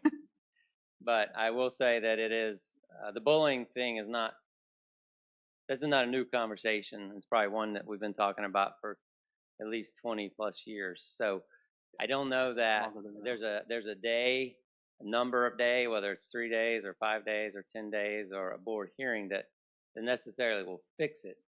I wish there was. It's because always we- gonna we would- be, we but we put need that to in there. But I tighten don't it know up. that there's any disciplinary incident or anything that kids do that we can say this magic number will fix that problem. So it's certainly bigger than that. I wish it was as easy as that. If it was, I would say, you tell me the number that will fix it, and we'll put that in our student standards of student conduct, and it'll be fixed. But I think we know that it's larger than that. It's an educational component. It takes teachers and staff and parents coming together. It takes a lot of communication with our community. It takes supports from our community. It takes something we talked about today earlier in a disciplinary hearing was mentorships and bringing folks in who are volunteers. So it takes all of those things. I can share that Dr. Boyd and I have had conversations with our principals recently in the last few weeks about the importance of promoting anti-bullying campaigns so that students see it, they know this is not acceptable, that when you walk into this building or that building, you see this is not acceptable. Parents We see already this have is not that. acceptable. We're going to We improve report it those strategies. to Okay. those things. So, and I think it needs to stay in the forefront. And so that students know that this is something that I report. These are things that I bring. These are things that I report on our online bullying system. So do we have those things in pockets? Yes. But do we do them consistently and throughout the school year? I would say the answer to that would be no. Do we keep it in the forefront? So that's a long-winded answer to, is this in here? Yes. But is it as specific? Is it listed? Yes. Are there consequences? Yes. Is it easy to identify? And do people report it readily? No. So I always like to figure out how we can say yes to things. So we might not be able to identify all of them, but there are plenty that we have seen where both kids get punished and it's not fair. And that are obvious. Or we've seen plenty of text messages go through and it's just like I feel like if we have a stricter, how come we can do it with fighting, but we can't do it with bullying? That's my question, and it's hard for me to get past that. Why is it so hard? It is hard, and it's not even easy with fighting. But it's done. Not always. Not always. Not I always. think there is a clear definition for bullying that is provided. I'm via getting the a lot state. of pushback. That was what I feel like. Can we? No, it's not pushback. I think what's trying to be said is that this is a very complex challenge. One that has, it was said 20 years, but I'd say 2,000 years is how long bullying has been going on. So it's a very challenging thing. I would say the message to those that are being bullied is there's a clear definition for it. What often happens in these things, as a former high school principal, many principals in here, and really almost specifically on the middle school level, because it's the first time our students come together, share the same space, and try to figure out where they belong. So what often happens is there's a back and forth that occurs, and then there has been insults both ways, and then somebody says, oh, well, wait a minute now, I think I've been bullied. And it gets a little more complex than that. It turns into a much more challenging situation than just it being a one-sided affair. I think I can speak from experience. If we do determine it to be a one-time affair and we can identify it as bullying, then we can provide the consequences as described, as strict as we need to be. I think what Dr. Wright's alluding to, and I know from experience, is sometimes it's difficult to get there. We're putting a lot of the things on the children to speak up, but I can tell you through experience, personal experience, while I'm on the school board, that when they're speaking up, they're not being heard, and so they take it on their own, and then both people get. Yeah, That's what I'm addressing right now. And everyone on this board has witnessed it and can allude to the fact that there's been bullying situations where the admin has been a part of it and nothing was handled. And then it escalates into a fight and both kids gets kicked out. I would like to address that as a board. And we already have campaigns. I'm not saying that's bad, but it's not working all the way because it's still happening. Just go on social media and look at all the parents talking about their kids being bullied. Or talk to anybody on the board here and they can tell you their personal experience with dealing with administration, communicating with administration. I was on the school board and I was ignored. My emails were ignored. That's with me being on the school board. So I can't imagine parents that have the issue. That's what I'm trying to address. So I think what I'm hearing you say is staff awareness, making sure our staff knows how to respond to a bullying Yeah, concern. that would be good. Like, and then make the consequences more severe. But I think the type of bullying has escalated over the last 2,000 years. You know, like things have evolved. So what used to be this big has turned into something much bigger. Social media. And Mrs. Davis is absolutely, if you, I personally have spoken to parents who felt like their children tried to do the right thing, weren't heard, and then it became something bigger. So, yes, staff awareness would probably be, Big part of it. you know, perfect. More staff awareness, I guess. Bullying is huge. So, Yeah, thank you. I though. think our code of conduct covers the consequences. What I'm hearing from you is more of our response in terms of staff, administration, how we are handling it. A in lot of terms times kids are communication. just sent back to class. Oh, it's no big deal. And I mean, it might not be to an adult, but to a couple of teenagers, it is. So. Well, and having, I think, again, it's not only, it's improving the communication so that the administration and the staff can be able to hear and be able to respond without ignoring, and I agree. It's also allowing the students to be able to express their concerns and having clear accesses. And you mentioned something I think that we already have in place where a student can go somewhere and mention if they feel like they're being bullied. Didn't you already? Online program, the Yeah. online reporting system, yes. Yeah, I mean, that, I'm not sure of all the details about that, but is that working? Are students actually going online and using that when they feel like they're being bullied? To my knowledge, that has been successful. Okay. There's I some- think those are some the kinds problems of, with that as well, but well, of course, there always are, I know. Right. But at least that's beginning to try to address the problem. There may even be more ways in which the students feel, not only the students feel freer to be able to say something, but then they know that they'll get a response from somebody. Someone will answer them. It doesn't mean there's going to be a big consequence, but at least someone is hearing them. It's both ways. Madam Chair. So I was actually going to mention that because I know about the bullying form and heard about that when I was on the school board. I, as a parent, had never heard of that form before. And I think that it would be good if we got some sort of communication out to the parents about that form so that they know that they have access to that. Again, saying from my experience, I have 3 kids in the school system and I did not know about it. Now, granted, I never have had a problem, but still, I didn't know about it. And so I think maybe before the school year starts, we can make sure that the students and the parents know about that. Madam Chair, I just have one more comment too about the code of conduct. So I had seen that, and we talked about this before, about the use of canine dogs in the schools. And I know that it hasn't been done recently, and I wanted to get your thoughts on that. Is that something that we can implement in the next school year on a more consistent basis, or what can we do to have that happen? Yes, we are open to that. It's usually logistically a challenge for our sheriff's department.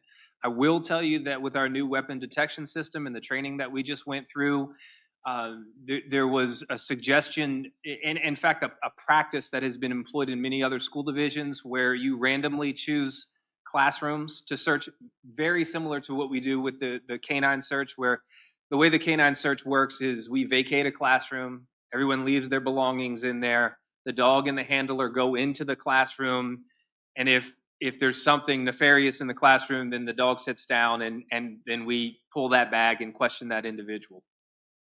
With the weapon detection systems, they're very light, very mobile.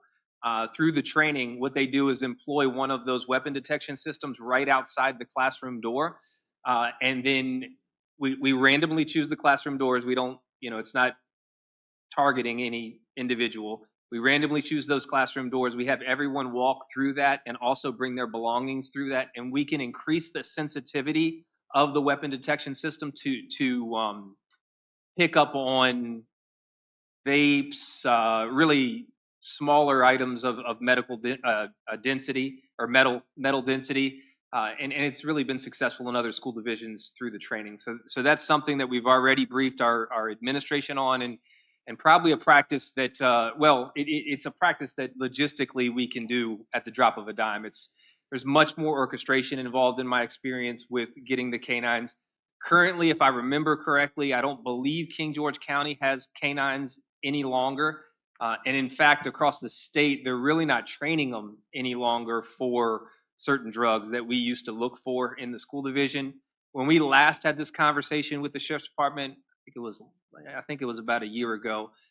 What they would have to do was reach out to jurisdictions in Virginia, see if we can orchestrate a day where they could bring their canines to King George County. We're open to doing that. It's just a challenge. Mrs. Cleveland, I had asked if they could come in like quarterly, and they could only come in once last year because of availability of canines. I mean, who are you talking to? I just think in terms like we pay taxes for this. This is what they're for. So why is it so hard to schedule? And I'm not saying this to you because I know that you don't know that, but who can we talk to ask those questions? The sheriff, our sheriff? I think Sheriff Giles and Captain Weston are the two that we've been working with pretty specifically on this issue. And I personally have talked to both of them about getting them in here. And it's a logistical problem more than it is anything else. Yeah. Just getting the dogs. My first year on the board, I spent quite a bit of time talking to Officer Weston about this and him coming in and the difficulty of scheduling it and then working it out with her. But it sounds like what I'm hearing is this new system that we have in place might even do a better job than the dogs would do. Well, they're not going to pick up the actual any No. pills or smells of drugs. They're going to pick up the equipment that the drugs are used on, Yeah. which is good. Don't get me wrong. And I do think that hopefully after we get through a lot of learning pains with that, right, that we can implement something with that too. But it just, I feel like we shouldn't take no for an answer from the sheriff's department. So That's all. you're talking specific about the drugs. That's really Yes. a big thing. Okay.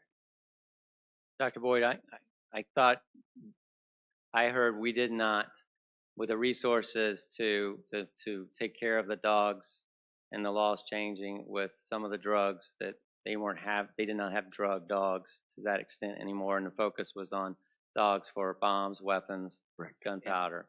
So they don't have the dogs to bring us. They would have to find them from somewhere else. There was that's correct. I tried to mention that they're not training dogs to sniff drugs anymore. There are some that are still in the field, but the way it's been explained to me is that they no longer train them for those materials because of the laws that have changed. So it certainly wouldn't stop us. I think we could reach out to Sheriff Giles and see what we can, if it's possible to schedule something. We're always open to it. We've done it in the past, and it's been effective. We'll continue to try to push forward with that relationship, and I do think that the weapon detection system employed the way I just described is also going to be an effective deterrent. Thank you, Dr. Wright, for your presentation and answering 10,000 questions. Thank you. It's good questions.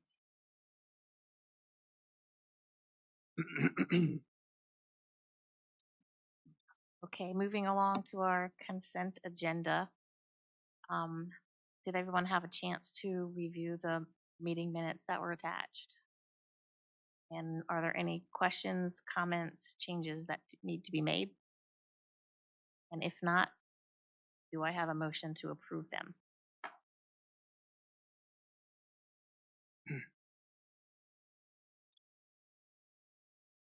I'll make a motion that we approve the meeting minutes from the June 2nd, 2025 and the June 26th, 2025 meeting minutes as presented. Second. All those in favor? Aye. I said aye. I didn't hear you. Chair votes aye, motion carries. Okay, next we have some Action Inter- items. Yes, Madam Chair. So we have before you this evening our Intervision contract renewal. We bring this to you this evening because it's a purchase requisition in the excess of $50,000, which must be approved by the board. This is our annual renewal contract. This is King George County Schools' contract to provide fully managed endpoint monitoring to protect our network from outside security breaches, including virus, malware, and lateral movement of unwanted malicious software through the network. So again, this is our annual renewal. This is money that we have budgeted, and this keeps our network safe from any malicious intent. It is my recommendation to approve a motion to issue a purchase order in the amount of $90,262.56 for this service through June 2026.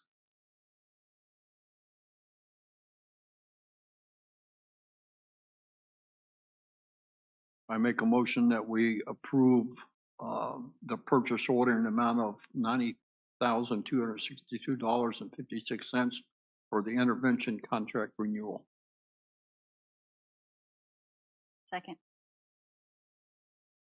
Motion. There we go again. Motion made and properly seconded. Is there any discussion? Madam Chair, just question. Was the renewal within the budget that was, Provided. Yeah. Yes. all right, thanks. Yes, ma'am. All those in favor? Aye. Aye. Chair votes aye. Motion carries. Next action item is custodial school activity accounts. We have our school activity accounts through Atlantic Union Bank. Atlantic Union Bank is requesting that we assign a custodial for each of these accounts as they are public funds. So on the second page of the attachment, you can see the school accounts and also the division account associated with the custodian. So King George County Petty Cash Fund account is myself. King George Elementary School account is the principal, Lori Wages. King George Middle School account is the principal, Dr. Nice. King George High School account is the principal, Dr. Burns. King George High School second account is Dr. Burns. Sealston is also the principal, Sandy Eli. And Potomac uses CNF Bank, and the custodian for that account will be the principal, Billy Teague. I would request a motion to approve the custodial of the accounts as presented.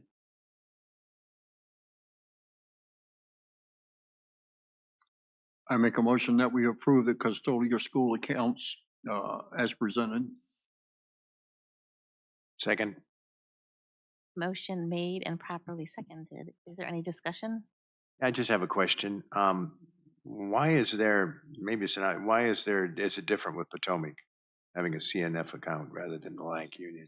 Yeah, Potomac has always used a different bank, and it's just not that I know of. Well, there used to be a bank down there by Potomac.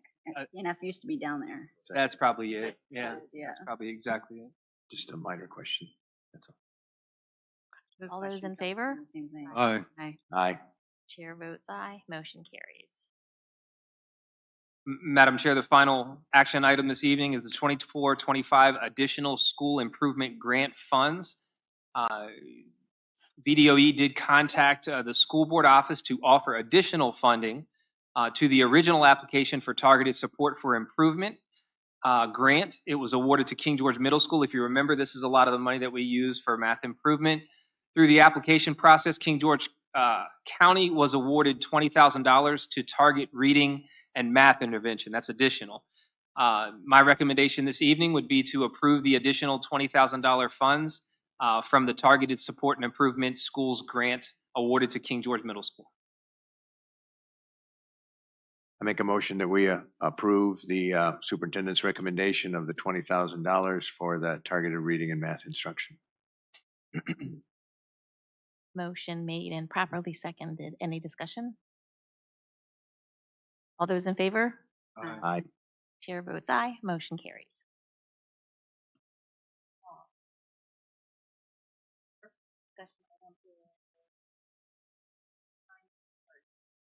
My mic's not on. I'm sorry. So, Madam Chair, again, over the summer annually, we update this policy every year, and we update it with any information that comes from the state in terms of increases in fees.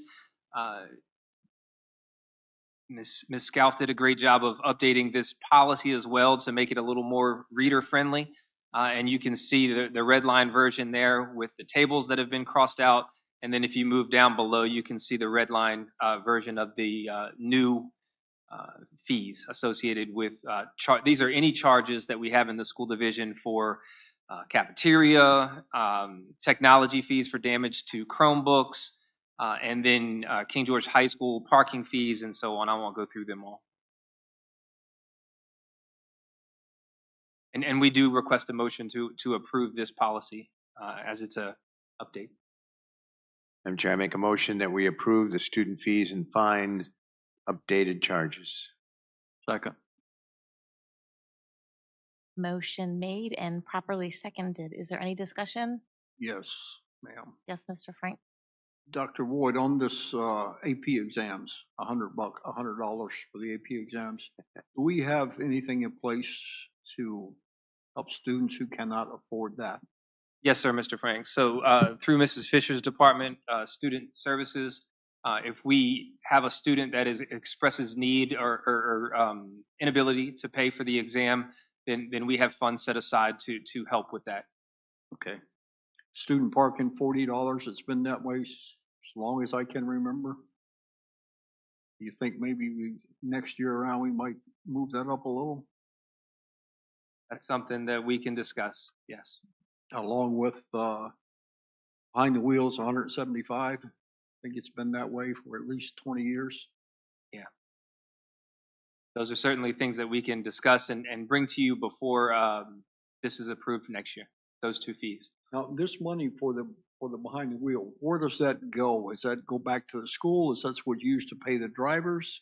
I'm pretty sure that's the way that works. Is it goes back to the schools and then that's the money that they pay the instructors. Because we don't. I mean, whatever we pay them is definitely not enough, because they're putting their life on the line out there. And I did it for 15 years, so I know.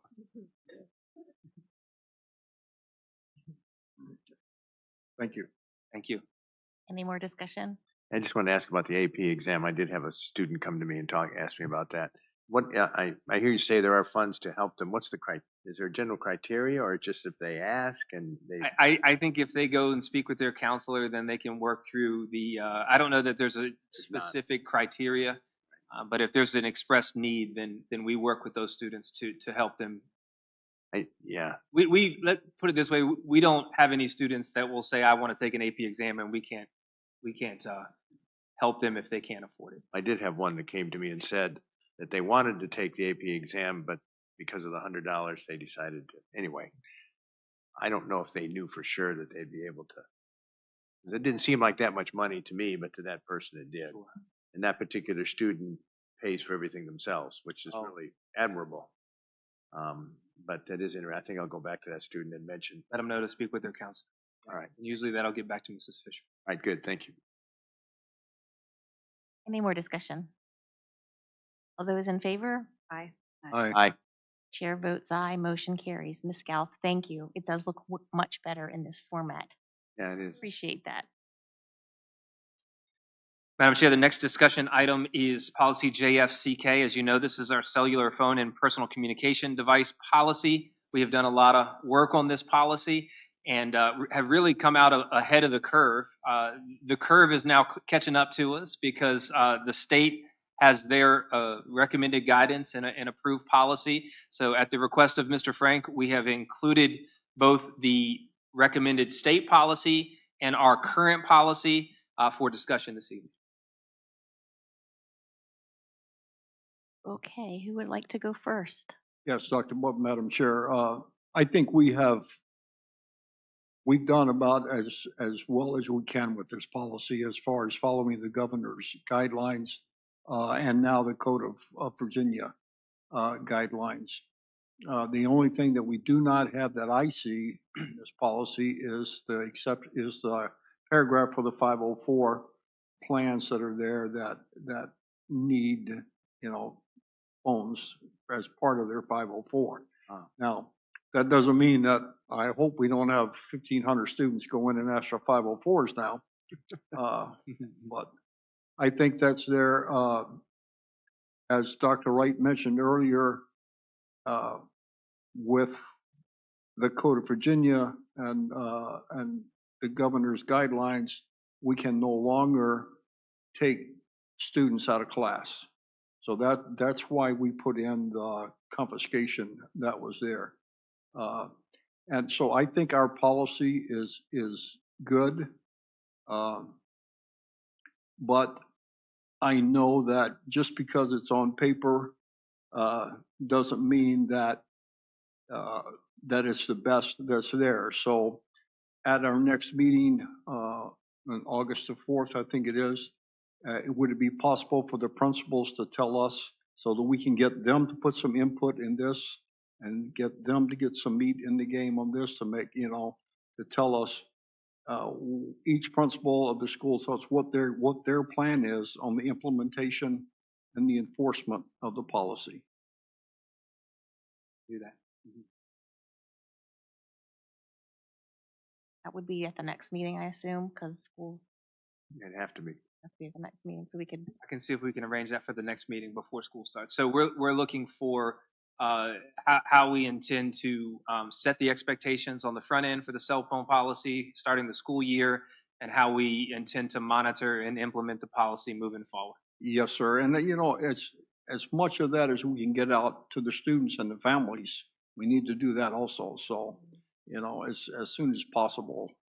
If Yes, we sir. can do that. I would, if I can add to that, I agree, but it's like, what strategies do these principals have to implement this policy? And part of it might be getting the information out to the parent. I'm just curious, they may have other strategies we're not even thinking about Yes. to make sure the implementation of this policy. So I think that's a great idea, especially since we have 3 new principals. Because this is something it's going to be, some of them have experience, well, I think they all do have experience, but still, they may have strategies that may be different than have been done in the past, and it would be very valuable for us to hear that. So I agree. Any other discussion? Madam Chair? Yeah. Thank you. So my only concern about our existing policy is that the governor's orders do indicate that the possession of the cell phone, well, the student cannot be in possession of the cell phone. So while we've accounted for this somewhat in our policy by saying that it can't be in the pocket, but instead must be out of sight in a backpack, locker, or locked pouch, technically, the phone is still in your possession if it's in your backpack. So I wanted to get the board's thoughts on that. My thoughts on that, and of course, would be up to the principal, especially at the high school. We have, I don't know what we want to do. We said we weren't going to do the underbags because of the cost of those things now, but we have wall lockers. How many is it 1,500 lockers at the school, at the high school? I don't know if there's an actual count. I can tell you that of the number of lockers that are in the building, maybe 5% of them were used last year. Oh, I know. Yeah. I mean, they're not used, but I mean, and this is something that the principals and the staff can come up with is what is possession, and what are they going to do about the term possession, because they cannot be in their possession. So, and that may be some of the things that they can come up with there.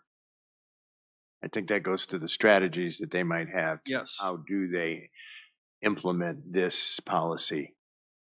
And because it's not only, it's easy to say they can't have them on their person no matter what, but then part of it, well, how do they do that? How do they show that that's being accomplished? And so it is interesting. I'd be interested to hear the different strategies that they may have.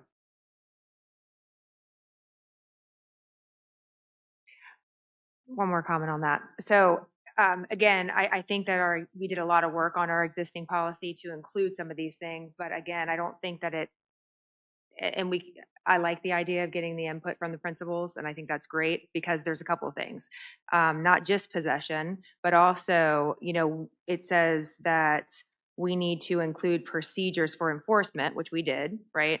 Procedures for storage and any exceptions, which we did that already, but there is still some gray area.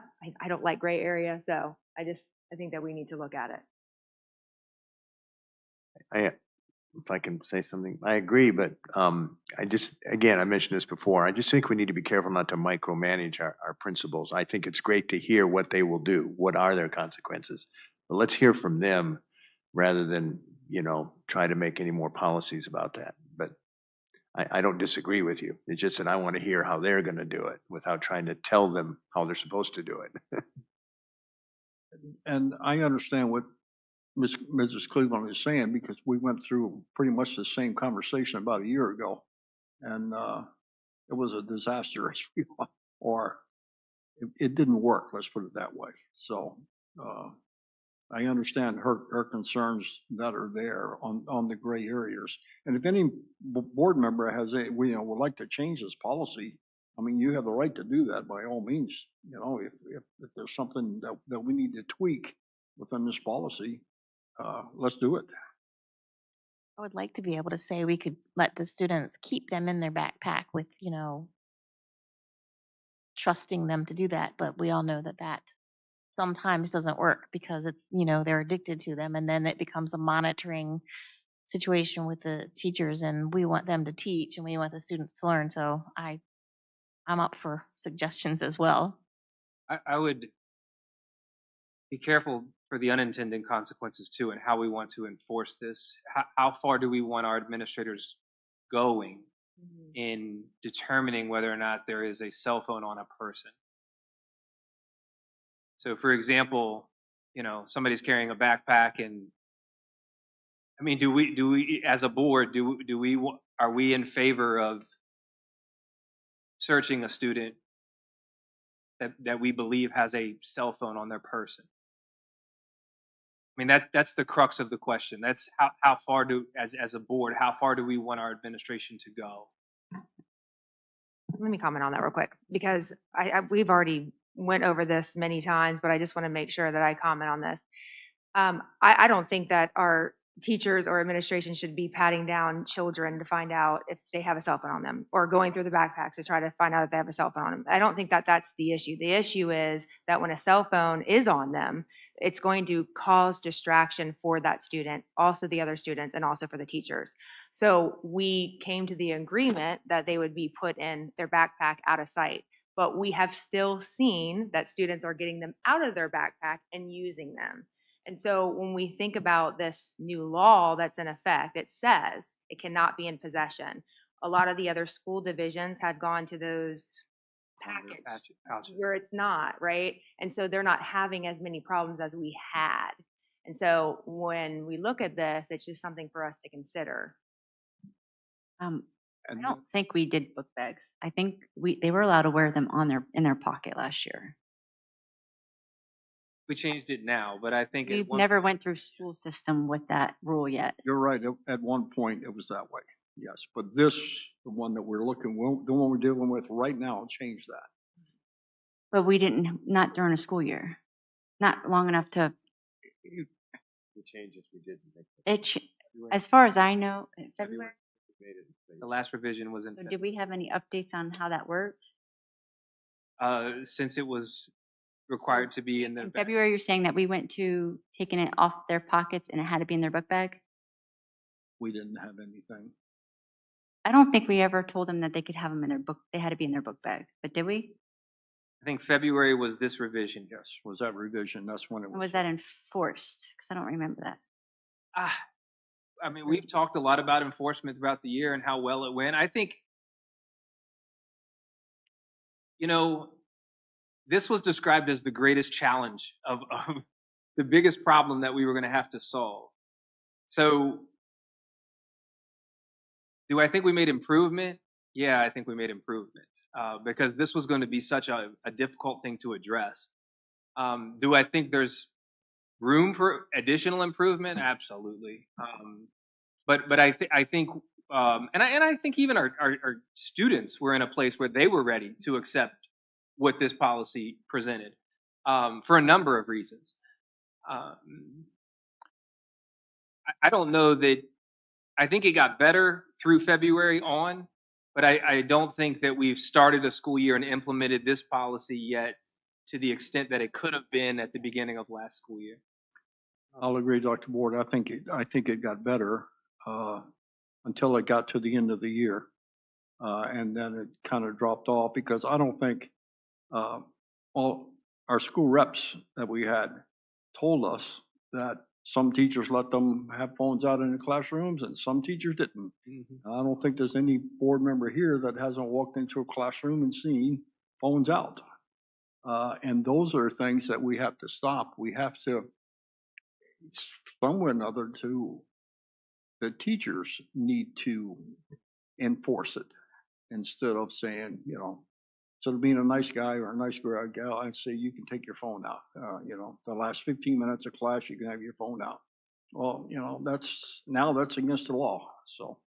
Well, again, I think that's where the administrator. Absolutely. That's where the administrators. Exactly. And I think the administrator may have some good strategies to make sure that the teachers are abiding by that. And I'm excited to hear what they'll be. Sorry to put you on the spot. But it also isn't setting them up for success. And that's why when I point out the fact that it's not supposed to be in their possession, we can think about how it could not be in their possession. And so the teachers wouldn't have to deal with them pulling it out of their backpack or them getting on it. If there was some other way, so that way they don't even have to make a choice of whether or not to be the nice teacher or not. We don't have to have administration be involved in it. It will not be in their classroom. It will be in a locker. It will be in a pouch. It will be somewhere else. I mean, this is the law now. It's not us saying that you can't be on there. The law saying it can't be on there. And we got to identify what does possession mean. And that's what they need to know from us. I mean, I just think in terms of setting them up for success. To me, it doesn't set them up for success when they have to discipline a kid for having their phone every day.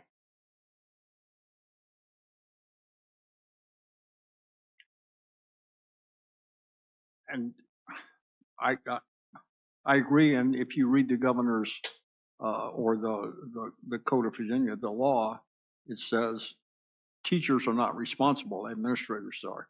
So teachers are there to teach, not to be phone police. So, that adds that in there also. I know, and I think theoretically that makes a lot of sense. I think that, but I can tell you just in the high school alone, it's going to take the whole community. It's going to take parents on board, and it's really, I don't think, and maybe the way the policy reads from the state level is that there's some type of enforcement responsibility that teachers are supposed to have, but implementing the policy has to also happen with teachers. There's 5 administrators at the high school and 1,550 students. We really need a team effort on this for it to be successful. Every teacher has to agree that this policy is fully enforced in their classroom. And again, if we're talking about enforcement, then sure, write the student up and administration will take care of it. But we really need to have everybody on board with the implementation. So we can talk about this again next meeting, and if anybody has suggestions on how we can make it better, let's put our heads together and do that. Sound good? Good. When's the next meeting? August. Because don't they need it in order to be able to implement this for the next school year? Cutting it close. What would your recommendation do? Should we go ahead and make this our policy for now and then change it? Or should we discuss it at our next meeting? I think our current policy on the books is I mean, we don't need to make a motion to do it. That was the impression I got from everybody tonight. And then I also heard that at the next school board meeting, we'll have our principals talk about strategies and ways they intend to present this to the community and to their students, and how they intend to enforce and monitor the progress of it. Okay. And also how we intend to advertise our expectations to parents, community, students, and so on. Yes, I think the only thing we have to do with our current policy is put that 504 paragraph in there. I feel like it's written in there. in the governor and the SBA. It's written there. So Yes. So for that, we would need a motion. So if that's the intent of the board tonight, and it's the paragraph under exceptions in the state policy that reads any student pursuant to an individualized education plan, Section 504 plan, individualized healthcare plan, or limited English proficiency plan is permitted to possess and use a cell phone or smart device on school property, including in the classroom from bell to monitor or to address a health concern or an accommodation or assistive technology support. We do have a small bit about medical need. If it's the will of the board, we can replace that with that paragraph. It's a little more specific.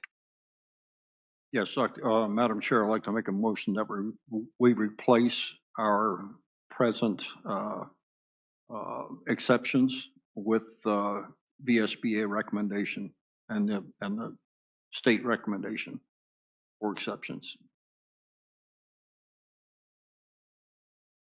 My concern with that is it's so broad.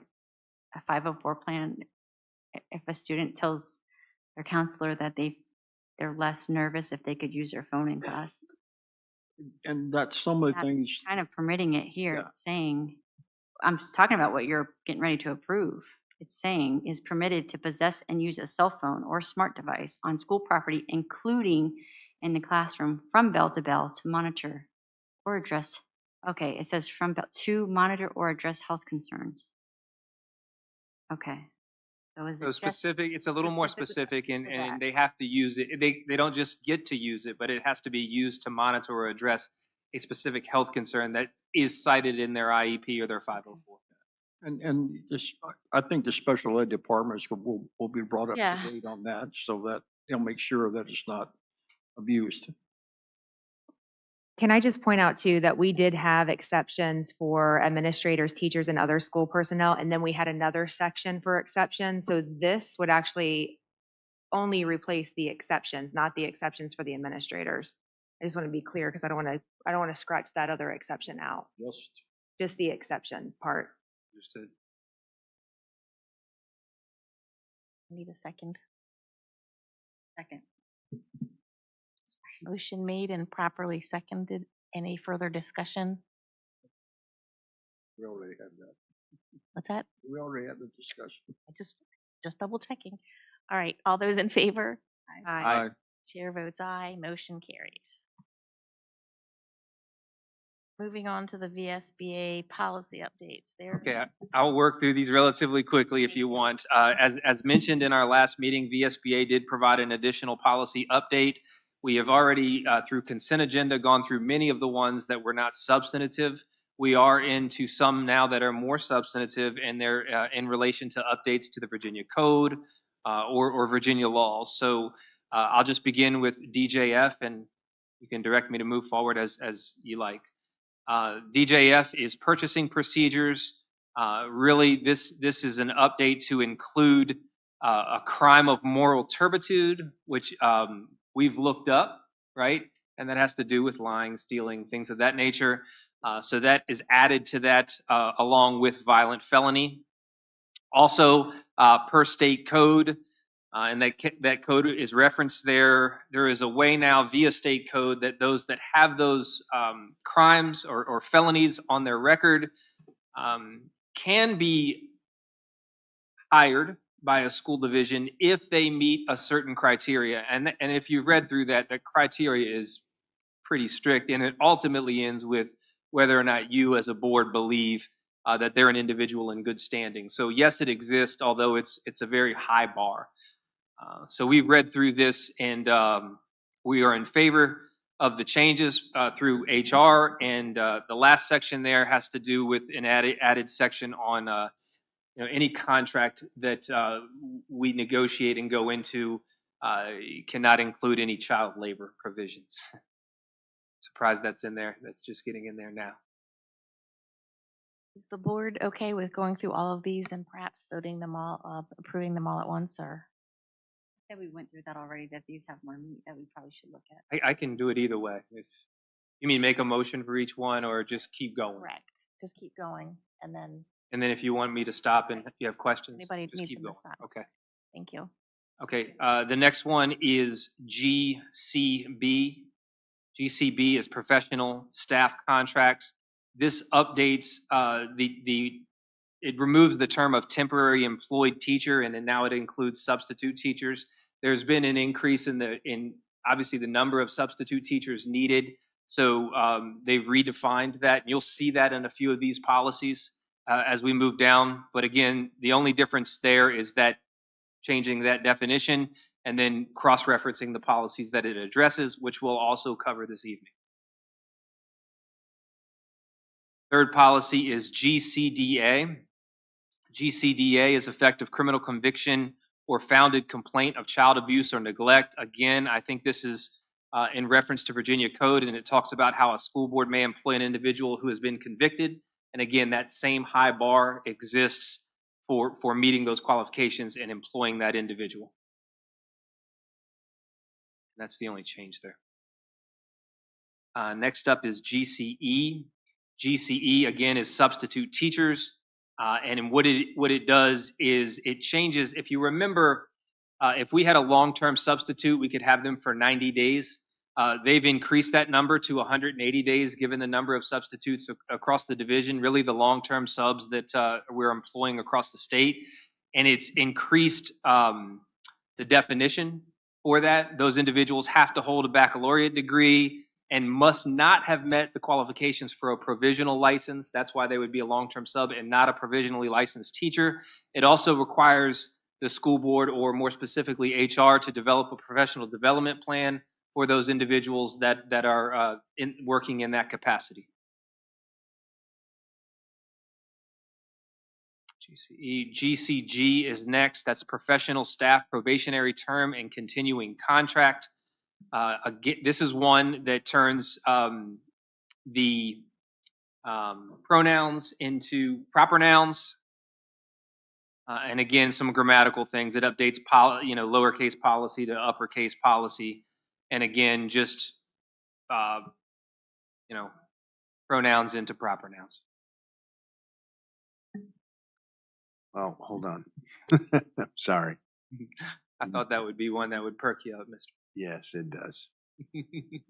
Again, this is the same thing. The agenda that's involved with some of these changing of the pronouns, I just can't, I'm just not in favor of that. You can hold off and talk about it more, but there's just an agenda with every one of these. It's not so much the changes, it's the agenda that's involved. And it's a political agenda. So I'd like to, Madam Chair, I don't mind discussing this some more, but I would like to pull it out of the all the ones that we're doing as a whole. Okay. Or simply say no to it, either one. Do we have to approve the first above this one? No, we'll set GCG aside, and we'll continue to move forward, and we can make one approval for all policies as presented, minus the ones that we've omitted, and then we'll come back to the ones that we've omitted. You knew I'd say something. Okay, next up is GCPD. That's professional staff discipline. This includes a provision towards the end for any administration or any staff member that applies an opioid antagonist. So anybody that uses Narcan would not be held liable for anything that happens in that event. That's good. That's excellent. That was GCPD. Now I'm at IGAE. IGAF. This is health education and physical education. This includes, again, through the General Assembly, health instruction that includes a program for menstrual education in grades 4 through 8. That's the meat of it, and those bullets talk about specific things that would be discussed in that training. And then it also includes a statement that says the school board accepts participation in the Junior Reserve Officer Training Corps as NJROTC as fulfillment of any physical education requirement applicable to students in grades 9 through 12. I can tell you that our instruction department has vetted that statement and would not like to include it in the policy. I agree. That's just opening a can of worms. Yeah. And then the last paragraph there is about hazing prevention, which we are in agreement with. So if we're considering update of this policy, we would consider the red line version in reference to the minstrel education program for grades 4 through 8, removing the statement about physical education in JROTC, and then adding the statement about hazing prevention and intervention. Madam Chair, to avoid confusion, I would say that if everyone's in agreement that we deal with this policy now, it gets rather convoluted. Say, this one, we're not talking about this one if this changes, but let's just deal with this one now. May I have a motion, sir? I make a motion that we approve this policy with the recommended changes by VSBA with the exception of the last paragraph on page 2, or the items identified in yellow highlighted on page 2. Second. Motion made and properly seconded. Additional discussion? All those in favor? Aye. Aye. Chair votes aye. Motion carries. Thank you. Moving forward, the next policy is IGBA. This is Program for Students with Disabilities. And again, as a result of the actions of the General Assembly, this adds 3 provisions to our policy for students with disabilities. The first provision is the requirement to discuss post-secondary transition services. The second provision is to include in an IEP and an IEP team support during emergency situations for students that have that need. And then finally, parental notification of any dual enrollment rights and obligations. So any courses that we offer in cooperation with Rappahannock Community College or Germanna Community College, we are required to make our special education students aware of those opportunities.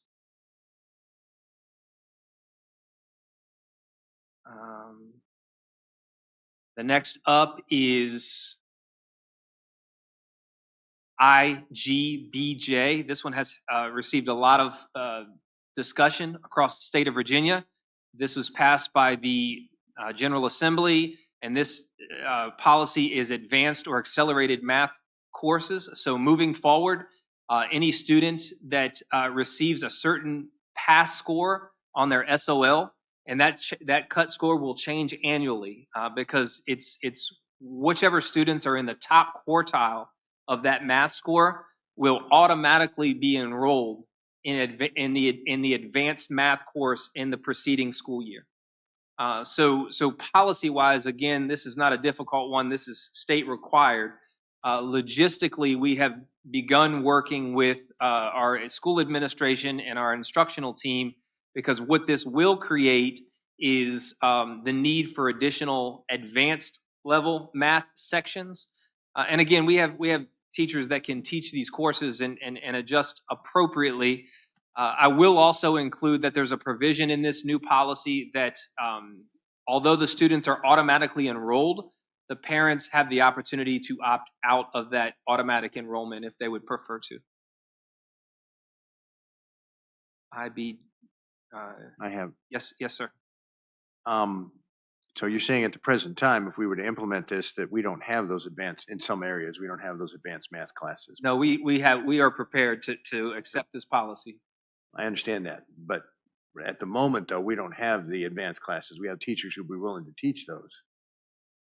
No, we're required to do this per the state code right now, and we have already worked with our Teachers. administration or at the schools to adjust the master schedule to afford these changes. So we are prepared right now to take this. And they're in favor of it. And they're in favor of it.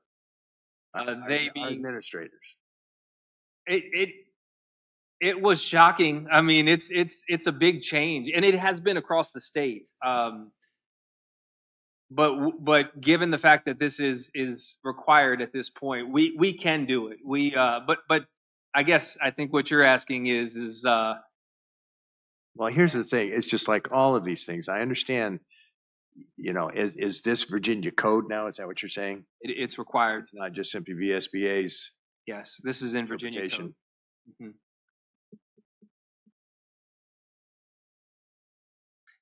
And again, I think what this is going to involve is making sure our parents know this change, advertising it, because there's automatic enrollment, but there's also the option for parental opt-out. I understand that. What is your I want to hear what you're. Well, I just, if, this is, it just comes on them this year. It's just a little bit of a shock. This is going to require a lot of extra work for some teachers. And so it's not just, I'm not saying it's bad. Overall, I think it's a great idea. It's just to just put this on. If they would have said this must be implemented over the next 12 months, I would be fine with it. But to say that this is going to be implemented, as soon as school starts, when teachers are on vacation, it's a lot. That's my problem with it. I wish there would be something about over the next, 12 months, this will be implemented or something like that to give time for our teachers to prepare. I think what we have to be prepared for too, and it's not a reason not to do it. We have to do it at this point. But for students that have traditionally done well in the regular math course, now being automatically put into the advanced level math course and potentially a drop in progress, in academic performance, I think we'll have to monitor that closely and really see if we can't talk about, discuss, consider off-ramps for students that aren't successful with this automatic enrollment in the advanced course. That's the other side of it too. So I can see parents jumping at it, and then the kids, all of a sudden, their grade goes down by 10% the next year. Yes. And there's just, I don't know, I just wish they would have given us time to implement this. All right, it's just a comment, not that we're making, I don't know the value of discussing. I'd like to discuss this more, but it's just like, if it's Virginia code, it's not just simply VSBA interpreting Virginia code. We have a choice. Is the concern because it's an automatic enrollment? It's the concern because they want us to do it. First of all, there's the teacher thing I mentioned about have to just do something right away. Secondly, is you have parents that say, oh, my student did well, so this coming year they're going to be in the advanced class, and then all of a sudden the grades drop by some percentage because it's harder work. There'd have to be a lot of communication involved on both the student side and the parents understanding what's going to happen if they do go into that higher level, and then also the teachers being prepared to teach these higher level courses. So it's just two things, but we don't have a choice about it. It's a concern. What's going to be the difference in what we're doing now? Just automatic enrollment? We already do that now, right? Pretty much. It's not automatic. Automatic will be a change. That's what I'm asking. What's the big? So I think it's maybe an easy way to look at it is maybe it was more of a traditional opt-in, and now it's going to be more of an opt-out. So we'll have an automatic enrollment into these advanced level courses where it traditionally was, maybe an informal conversation with the parent, the teacher, the student, and hey, maybe you should consider this course. Now, based on this policy and whatever score they receive on the SOL, if they're in that top quartile, they're automatically going to be enrolled in that course.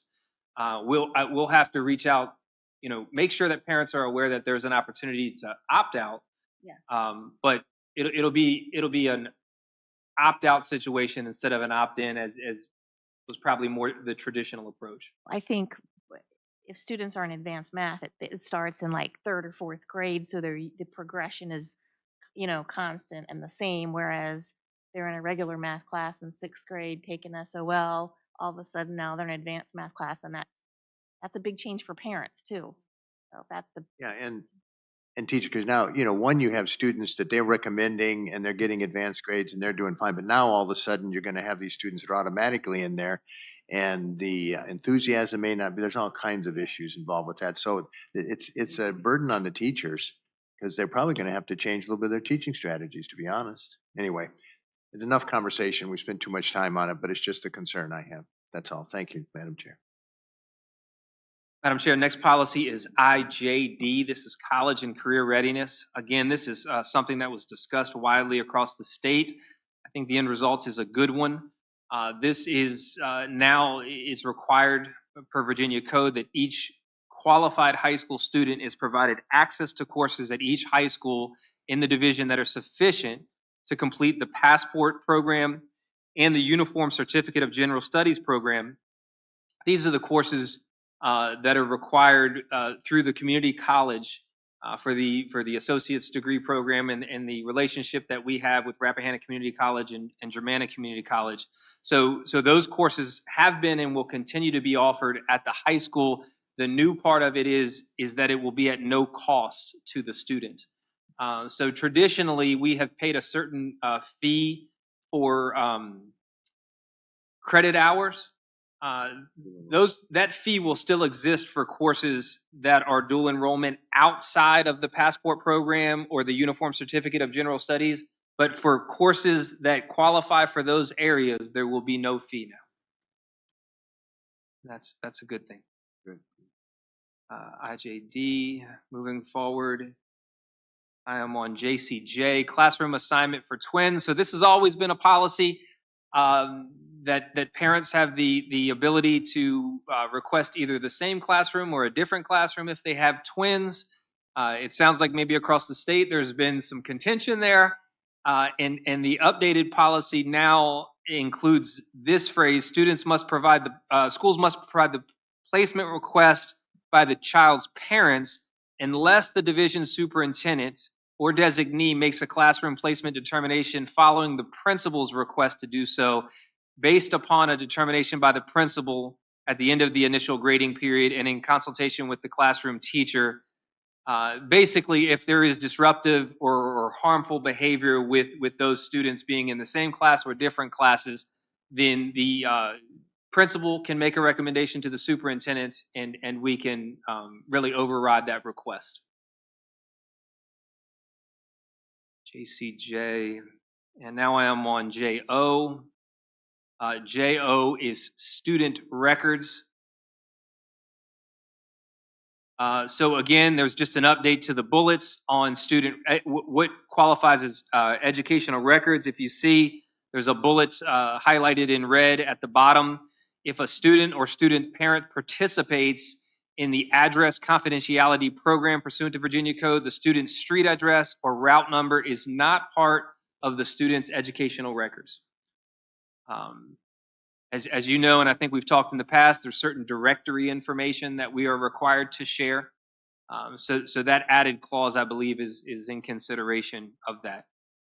And that's, I believe, there's an additional change there: redaction of foster parent address, notwithstanding any other provision of the law to the contrary, upon written request of a foster parent of an enrolled student, a school board employee shall redact the address of the foster parent prior to providing the student's actual parents any record containing such address. So in other words, it gives the school division the ability to hide the foster parent's address from the biological parent.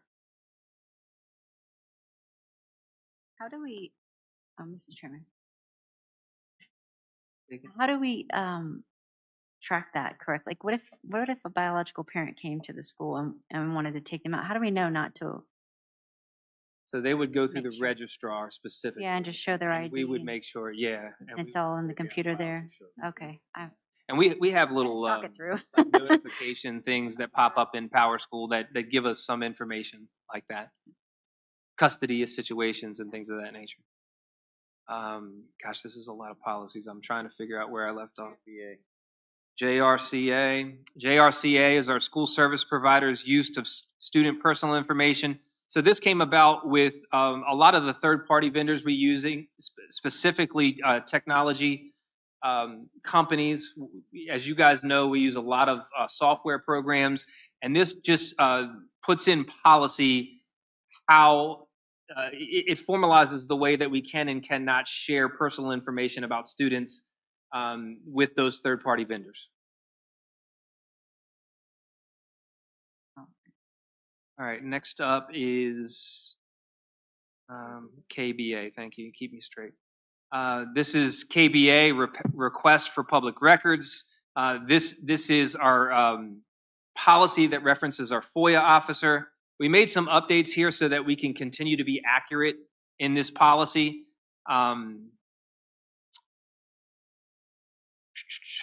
FOIA officer training is in there and required now. And then I think we removed, it's in the regulation, so that'll be next. But you'll see what I mean next with our FOIA officer. It used to specifically name Mrs. Higgins, but in order for us to not change that policy over the years, I'll show you what we updated in terms of the regulation.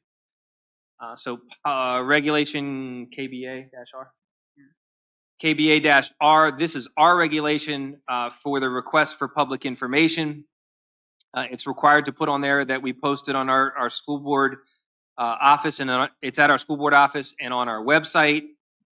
We removed the FOIA officer may be reached with Amanda's email because you can reach them through our webpage and by coming by. And then if you look below, there used to be a list of charges that are way outdated. So we removed that list of charges and just included the bullets that that FOIA allows the public body to make reasonable charges, and typical fees include staff time spent searching and reviewing records, staff computer search time, and copying and material costs instead of specific costs that are outdated. Yes. You don't think that might cause an issue with if someone wants to FOIA you or someone on the board and they don't want to charge that fee and they think you're just charging that fee because you didn't charge their friend that fee? Like if you're charging people different fees, you don't think that would be an issue? No, we won't charge people different fees, but sometimes depending on the information that's required to access, we charge the rate, the lowest, Amanda, correct me if I'm wrong, but the lowest possible rate of the individual that's capable of acquiring that information. So Hourly, I guess? like an hourly rate, correct?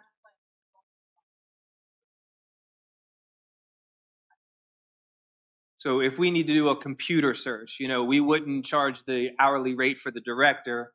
We would charge the hourly rate for the individual in the lowest possible hourly rate for the individual capable of performing that search. You are right.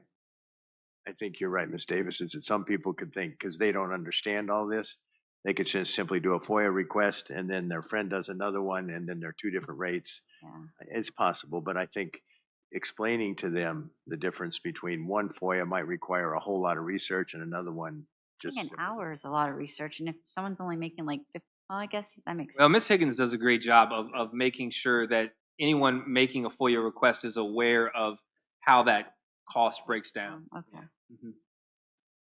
He's done a good job. I've been FOIA'd a few times. And then finally, we are on LBD. LBD is home instruction. Again, this looks like grammatical stuff on the front end. They're I guess to match some other, all of the other policies that we have. We're changing the paragraph headings. Capital. And then if you work down, notwithstanding any other applicable federal or state laws regarding disclosure of information, again, not really much of a substantive change there. And then you see the superintendent or school board may disclose with the written consent of the student's parents such information that was provided to satisfy the requirements of subsection. So this is something we've talked about in the past where we're not required as a school board to release certain information about exemptions. What this basically says is that a parent can give us consent, and with parent consent, I mean, we would all be on the same page at that point and we'd provide the information that the parent has consented to. And that's the last policy update in this slew of them. So at this point, I think we've removed GCG. And down a little bit. GCG. I don't see those either.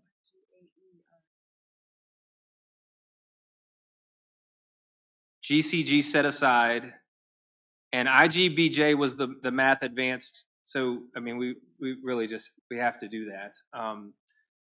So, Madam Chair, I guess. So do we want to talk about the one that we set aside, or do we want to go ahead and approve the ones that we agree upon? And the ones that were set aside were just simply because of all the changes for the, which one was that again? So I tell you what, let's have a motion to go ahead and approve all except that one. That one and on one we already approved. So GCG was the one that we set aside. Right. So we would need a motion identifying each of those policies for approval.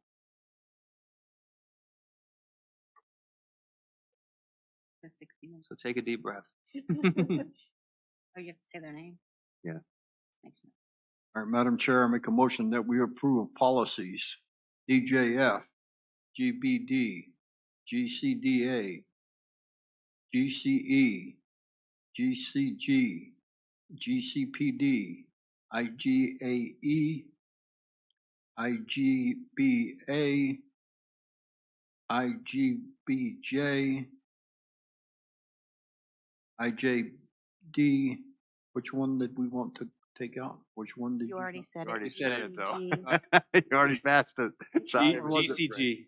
GCG. So I would just, you could just keep going and then we'll admit GCG. Okay. Yeah. IJD, JCJ, JO, JRCA, KBA, KBA-R, and LBD. And remove GCG. GCG. And we approved. Which one did we already approve?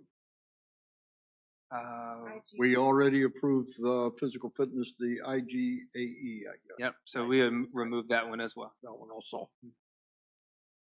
I seconded. All those in favor? Aye. Aye. Chair votes aye. Motion carries.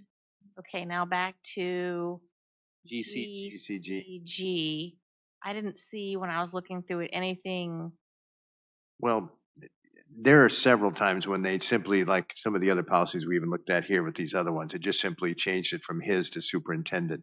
But when I see this over and over and over in a policy like here, you got it in the third sentence, you got it down, there's 1, 2. So, Mr. Bush, 3, my 4. suggestion is to go through and say what we would like to approve, because you can.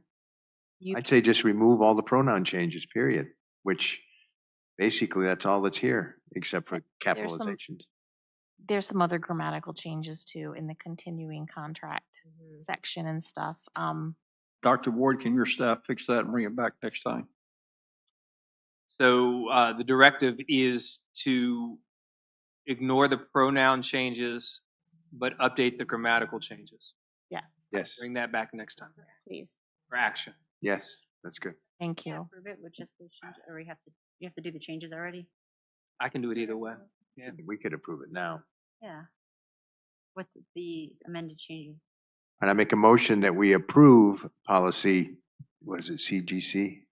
Yes. CGC, No, It- GCG. GCG, for the grammatical changes only, but not the pronouns. Second. All those. Second. I have a question before you do that. Okay. You're about to do. Any discussion?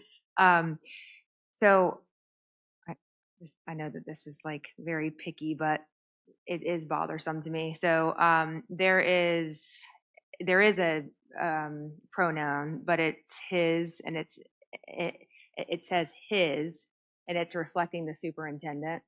And I actually prefer that it say superintendent versus his, unless you, because if you get technical, it should be his or her. And I would prefer if it just said superintendent instead of his.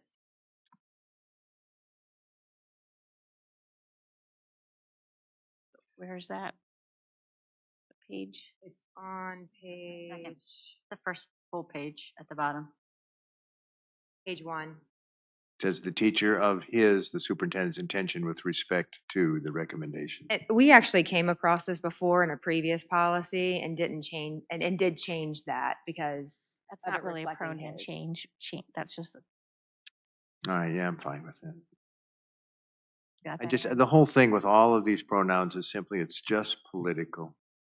And it just bothers me. Sometimes it does give a little bit, and I feel you on this, so I'm with you on this. However, I think sometimes it does give Okay.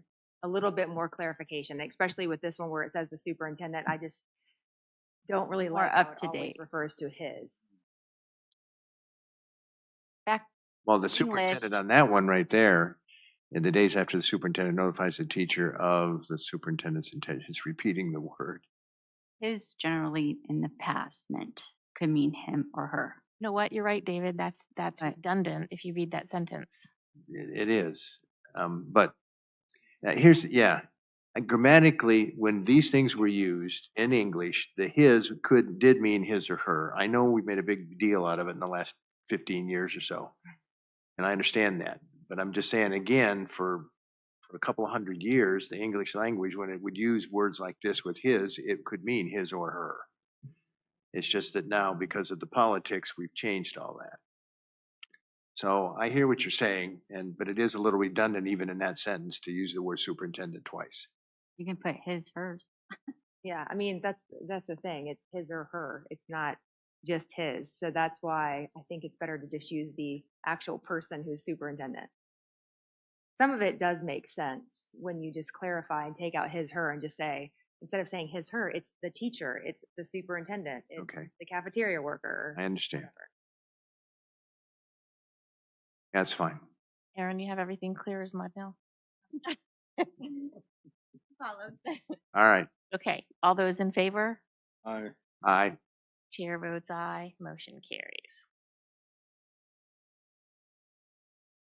Moving on to committee reports. We have one more discussion item, Madam Chair. Oh, oops. Delegate and Right, alternate. we do. I was getting ahead of myself.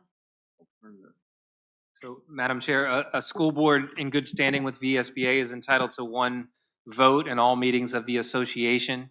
A voting delegate and alternative will be selected from the membership of each member school by the school board. If you guys remember, this is something that we do at the annual VSBA convention. In the past, traditionally, this has been the chair and the vice chair. So we would need a motion to nominate our delegate and an alternate. Just to let you know, I've been on this last couple of years. It involves missing about 2.5 hours of the yearly meeting. You know, you can't go to a couple of things, but it's no big deal. Well, you're right. I mean, there were a few that were missing. Of the 132, there were probably 10 that weren't there, but you're supposed to be there. No, Okay. there is a And there's class that you voting. have to go to, though. There is something at that VSBA. It's training, but it's not necessarily required. You're recommended that you go through their training. But if I went through it once, I didn't go through it a second, third time. I mean, right here, the delegate assembly, we have to go to that. Madam Chair, Yes. I make a motion that we nominate That's what I'm talking the chairperson and the vice chair to the VSBA delegate and alternate. Second. Motion has been made and properly seconded. Any discussion? I didn't hear what he said. He nominated the chairperson Nominated and the you. vice chairperson to be the delegate. Which is, it's So- typical. Kind of you. Aye. All those all those in favor? Aye. Aye. Chair votes aye, motion carries. That's called, Okay, that's where the- there is one more thing I need to say with this. Each time that I've gone, you're gonna probably see my name again. They don't make these changes. I don't know why. So when you get there, no, I'm not going. Mm. So that means when you get there, though, you'll have to just. They won't simply notice go. we're not there. Because they're looking for you. Okay. Moving on. Does anybody have, Mr. Frank, do you have any committee reports? No. Oh, man, Mrs. Cleveland? No. no. Mrs. Davis? No. Mr. Bush? It's summertime. So I know, well, no, probably I'm not. trying to think. No, we missed, both of us missed the last. Yeah, we don't have any. Dr. Boyd and I missed the last meeting ATI. we had with ATI, so no. Okay. I have none either. Superintendent's report. So just two things quickly, Madam Chair. As you know, we are in full implementation mode with the weapons detection system. So those are on site here in our specific schools. We're going through training. Dr. Wright and our principals have worked on procedures to implement across school divisions. And as I think was mentioned earlier, maybe it wasn't, we're also talking about communication and making sure that our community is aware as to what this new method of entering our school buildings will look like moving forward. So we're making the appropriate steps right now to implement that at the beginning of the school year. So progress on that is looking very good. The only other thing I'll add this evening is with the passage of the big beautiful bill at the federal level, we are monitoring the effect that will have on title programs. It will not be this coming budget cycle, but potentially next budget cycle. There's been discussion about an effect on Title II, Title III, and Title IV. I've worked with Miss Williams on what that looks like. So currently that's about, I won't break down all those sums, but it's about $150,000 in Title II, III, and IV that potentially could be lost. So we'll continue to monitor that situation. We haven't seen anything definitive yet, but we're watching it as it develops, and we'll just need to be aware of that because that's tied to a lot of money in relation to professional development, tuition reimbursement for teachers, student services, student and family services. There's a lot tied into that we'll begin to assess as we get more information on that. But I just wanted to keep you in the loop on that and up to speed. Thank you, Dr. Boyd. Dr. Boyd, excuse me, Madam Chair. Dr. Boyd, have we made any progress or any movement on Head Start? On Head Start? I've reached out to Fredericksburg and we'll schedule a meeting with them to talk about how that is moving forward. As we discussed, it was in a previous conversation. Fredericksburg has expressed some interest in meeting with us. There was concern that Head Start was not going to be around, so it kind of put that meeting on hold. We now know that Head Start will be around, but I know there's been some express interest from the board and also locally in the community on seeing if we can adopt that program to be King George, entirely and not be through an MOU with Fredericksburg. So I'll update you after I have that meeting with Fredericksburg and how that goes. Excuse me, Madam Chair. Dr. Boyd, did you mention anything about Title I? You just said Titles II. Title I, I don't believe is touched. Title II, III, and IV are the ones in question right now. And also the state said that they would come through if it was touched. We'll see. All right. It all remains to be seen. Okay, board comment, Mr. Frank. Just want to thank the staff for all you're doing. I want to welcome the new principals, Mr. Burns, Ms. Tigg, and Lori Widges, and congratulations to all of you and welcome to King George. Well, one of you welcome to King George. The rest of you have been here. But thank you. Mrs. Cleveland. I also want to welcome the new staff to King George County. Super happy to have you with us and looking forward to all the great things that you're going to do for our county. And congratulations to those advancements. Thank you for all those that came to speak today or were on video. And I don't have really anything to report. I think I talked a lot during this meeting. Thank you. Mr. Bush. Again, I also want to add my thanks to the new administrators that have come on board. Thank you. Glad you're here. And also a whole lot of new teachers that are coming on board and hopefully a lot more that will be joining us soon. Also, yes, I want to thank Dr. Wright. You always do a great job in doing your presentations. Thank you very much for that. And see, did anybody else here on staff give a? No, I don't think so. And appreciate our MM for what they did, and be excited to hear what they're going to present at the next meeting for the. With that in mind, could you say if they're going to have that ready tomorrow? Could you send an email to us? Okay, that's all I have. Mrs. Davis. Piggybacking off of my board, super excited about the new staff that's come on. Really, really excited about it.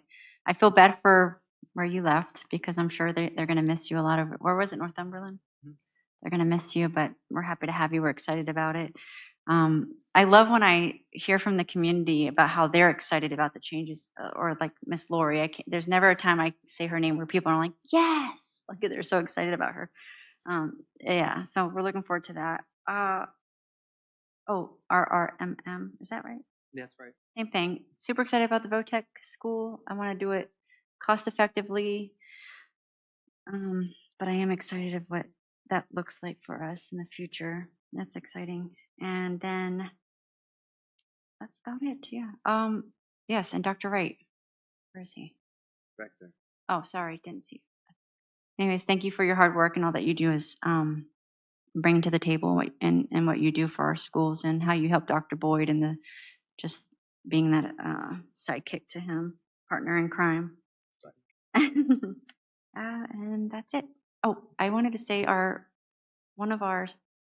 congratulations to Carrie because she is permanently school board, unless there's a write-in and that's really bad. Same with Rachel Scott. She's here today and she's running for school board. And so she will be the next school board member that replaces Mr. Bush, as long as nobody does a write-in and beats her. So not likely to happen. Yeah. But anyway, so congrats. Thank you. I would also like to welcome all the new administrators. Super excited to have you here in your new positions. I drove by Northumberland High School this weekend, and I had a little twang of sorrow for them because we're getting their best of the best. Thank you, Ms. Half, for quickly adjusting to the schedule for the weapons detection systems. I ran into her during that time of adjustment, and you pulled through. And all the staff that attended the demo for that, I think it's going to be ultimately a great thing, but we will have our challenges. And thank you to my board. It's been a long day for some of us. I appreciate your support and your humor and the fact that we can make decisions without arguing too much. And that's all.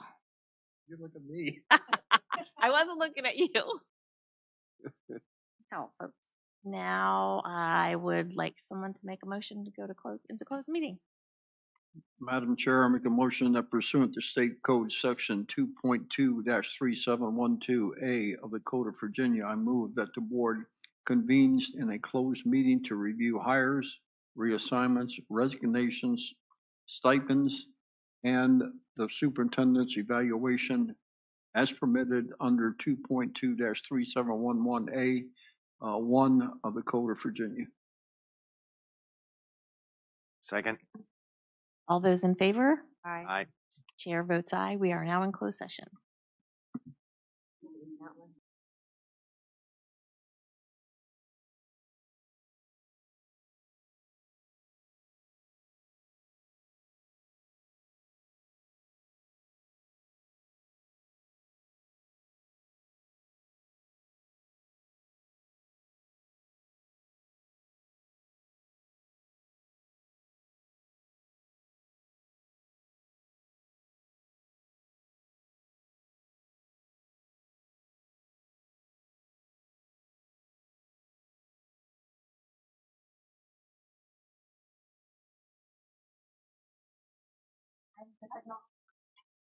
Oh.